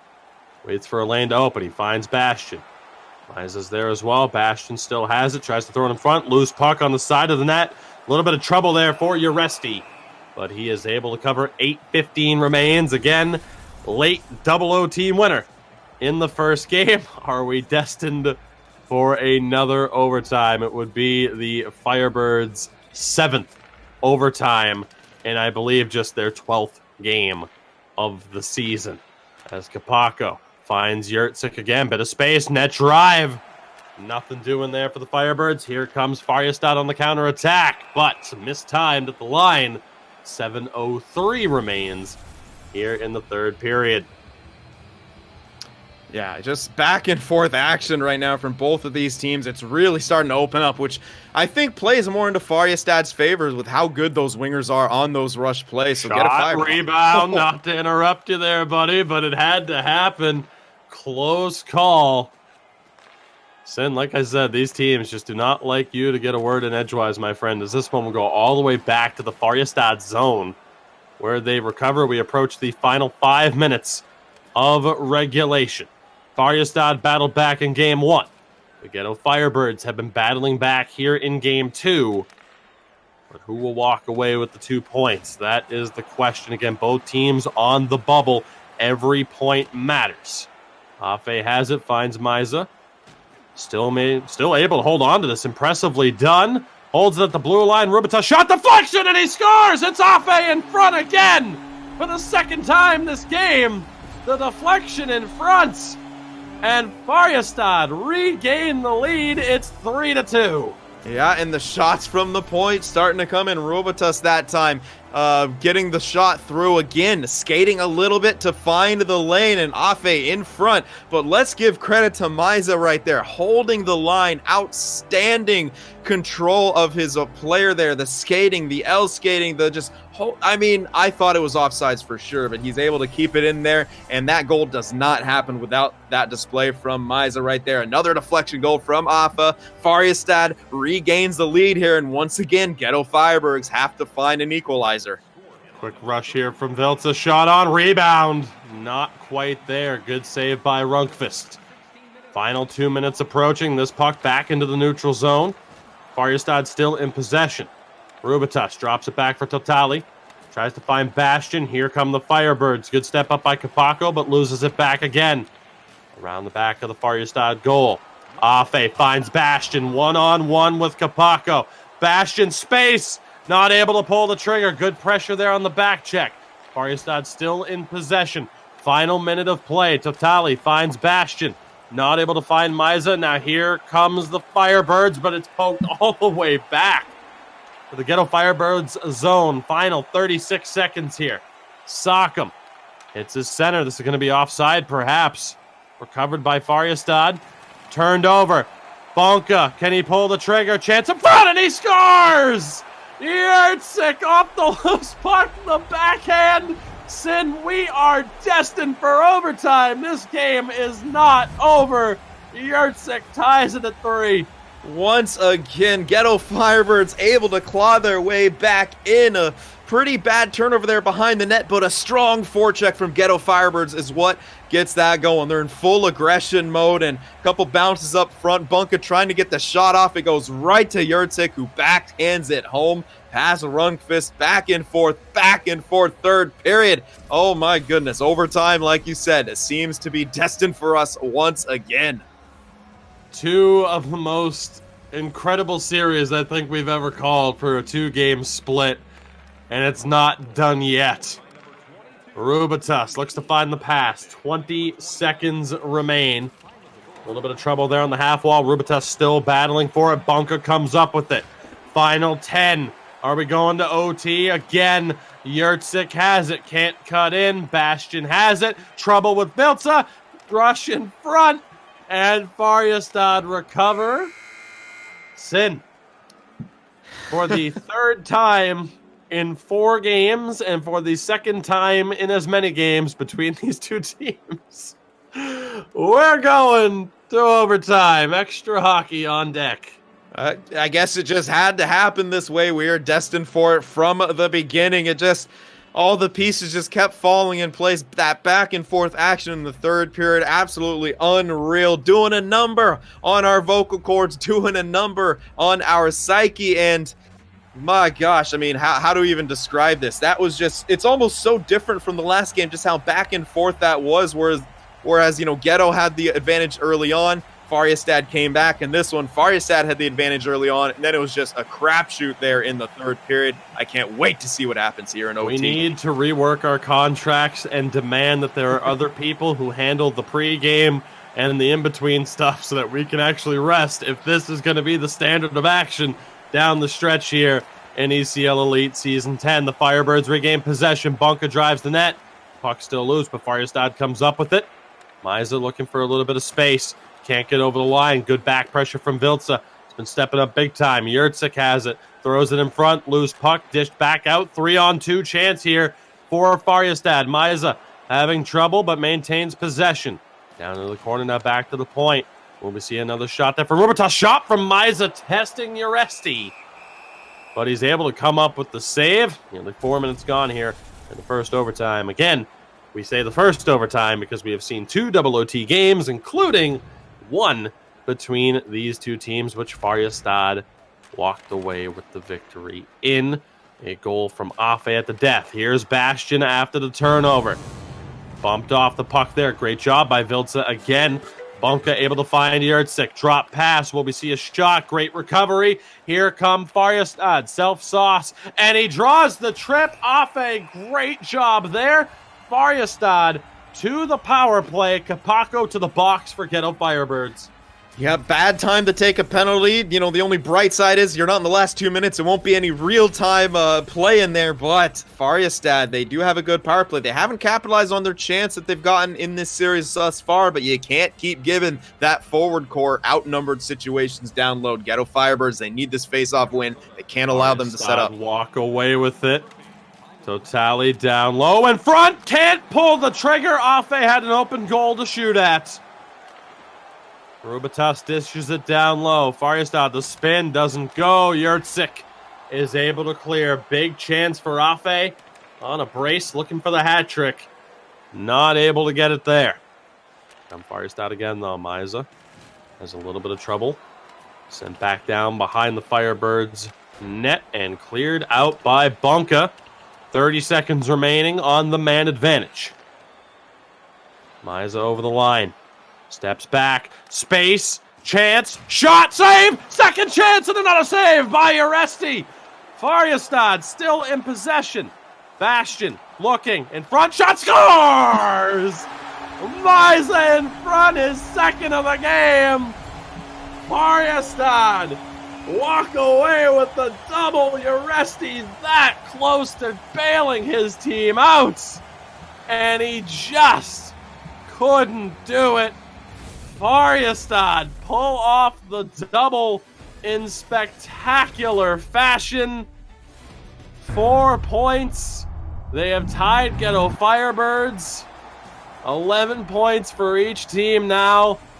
What a series of games Sin we had to call here. My goodness. Yeah, and just another heartbreaker for the Ghetto Firebirds. Another overtime that they let slip away. This, I'll say it once again, it needs to be addressed, and it's just got to feel so bad for the Ghetto Firebirds. And while that's not a power play goal, it is 100% a power play influenced goal. Kapaka was still trying to skate back to get into the play, and Maize had the space down low there to tuck it by Aresti, and he did just that. Another OT win for Farjestad, and as you said, you know, moving on up the standings. I'm spent. Yeah. What? Again, we talked about it, right? With the two teams at the top, starting off this broadcast with HAVU and JYP Jyvaskyla, and with them going to double overtime, it's like, okay, we're going down the standings for this matchup. It can't possibly be as entertaining. How's that for entertainment value? Double overtime victory and another overtime victory, and again, you hate to see it for the Ghetto Firebirds, as we talked about, now down to 1-6 in overtime games. And their ability to get those clutch wins, the lack of the ability to get those clutch wins thus far, could ultimately be the reason why they could potentially miss out on the playoffs. As you take a look at some of the most recent results here throughout the elite division of the ECL here in Season 10. Again, a reminder, these teams fighting for the largest prize pool that Competitive Sixes has ever seen. And ultimately, I think you could tell, the pride that these teams are playing with. Mm-hmm. Overall, though, what a series of 2 games. And again, what a day, what a night for Farjestad here to walk away with all 4 points. Absolutely. And these two teams, you could just see in their play how much they wanted it, how hard they're trying. Those goaltenders, especially, too. You hurt for Aresti back there. He makes 2 huge saves and then just can't make that last one. But that's the danger of putting a team on the power play, especially forwards as talented as the Farjestad ones. And, eventually they're going to capitalize, and they're now moved to 4-7, I believe, total on their power play. That's got to be a point of interest moving forward. Teams, when they look at Farjestad, what they're doing, you got to not go to the box against these guys because they will capitalize. Absolutely. So again, what a series. We always like to kind of label, like, okay, who was at the top of the list, right? Who was at the top of the list, and seeing how things are going. I mean, for the Ghetto Firebirds, there were some strong performances. I mean, again, we talked about it through the overtime. Vilca was really stepping up quite a bit at times. Bunka and Yurtsik really stepped up as well. It is tough to say, like, okay, who is the key player for Ghetto Firebirds? I thought they did have an overall, solid team performance. Aresti made the big saves that he needed to. It just didn't come together. Where on the flip side for Farjestad, I mean, Rundqvist, absolutely the hero of game 1 But again, just an all-around team performance. But I think Misa was probably the key player. I mean, again, you talk about the ability to hold at the line, and we said, the offense runs through him, and that was on display. But again, in terms of for that second game, on which team, I don't know if you can name kind of an MVP of each team, but in terms of who stands out, it just really was, really the key to that game for both teams was the overall team play. Farjestad was just able to walk away with it.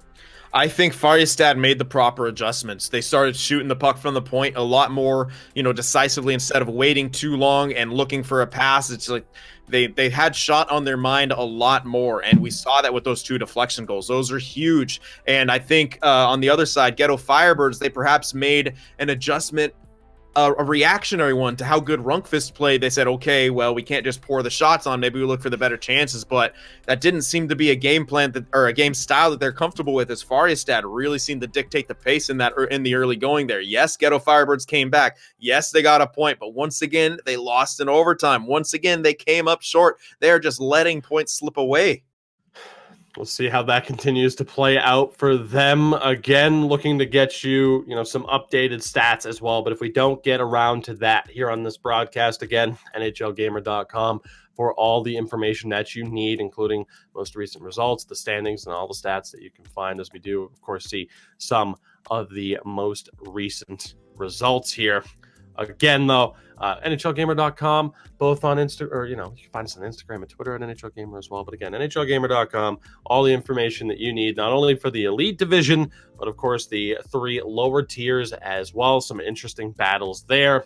And of course, you can find updated information on the NACL, the North American side of things. Sin and I will be back Tuesday night, I believe 8 p.m. Eastern Standard Time, as we'll be covering some matchups, I believe, Sin, in the final set of regular season games in the NACL. So, of course, very excited for that. But, of course, we will be back for the ECL division side of things on Thursday, 20 Swedish time, I believe. 20 Finnish time, 21-20 Swedish time. Swedish Finnish. I'm going to go with CEST, because I always confuse the two. But the bottom line is, again, Twitter and Instagram, for somebody who is still struggling with those conversions, damn you, daylight savings, you messed everything up. You're on, then you're off again. We never know what's happening.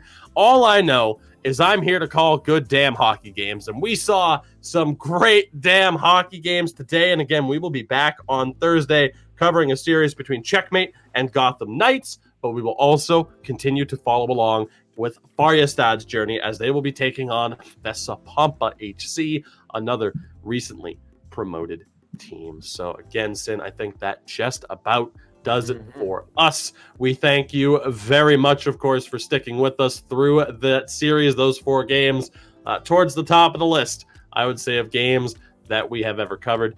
Very happy to have been able to bring these games to you as well.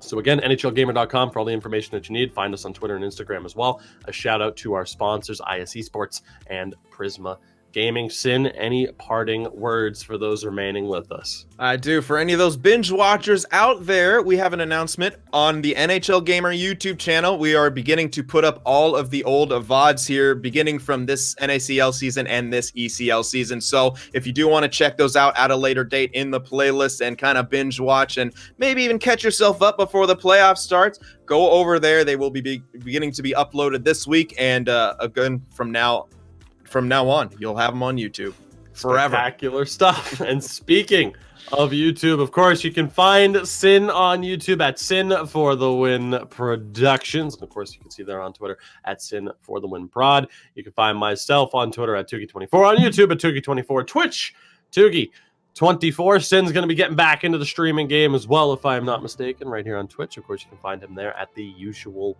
handle. We thank you all very much for joining us. Again, we will see you right back here on this channel tomorrow night. And you can find us again back here on Thursday afternoon, Thursday evening, for those of you local, of course, to the ECLC. Thank you very much for sticking with us. Again, a congratulations to the games, at least, or to the teams, at least, for some phenomenal games. some of you might not have gotten the results that you wanted, but damn it, it was entertaining, and that's all the Sin and I ask for.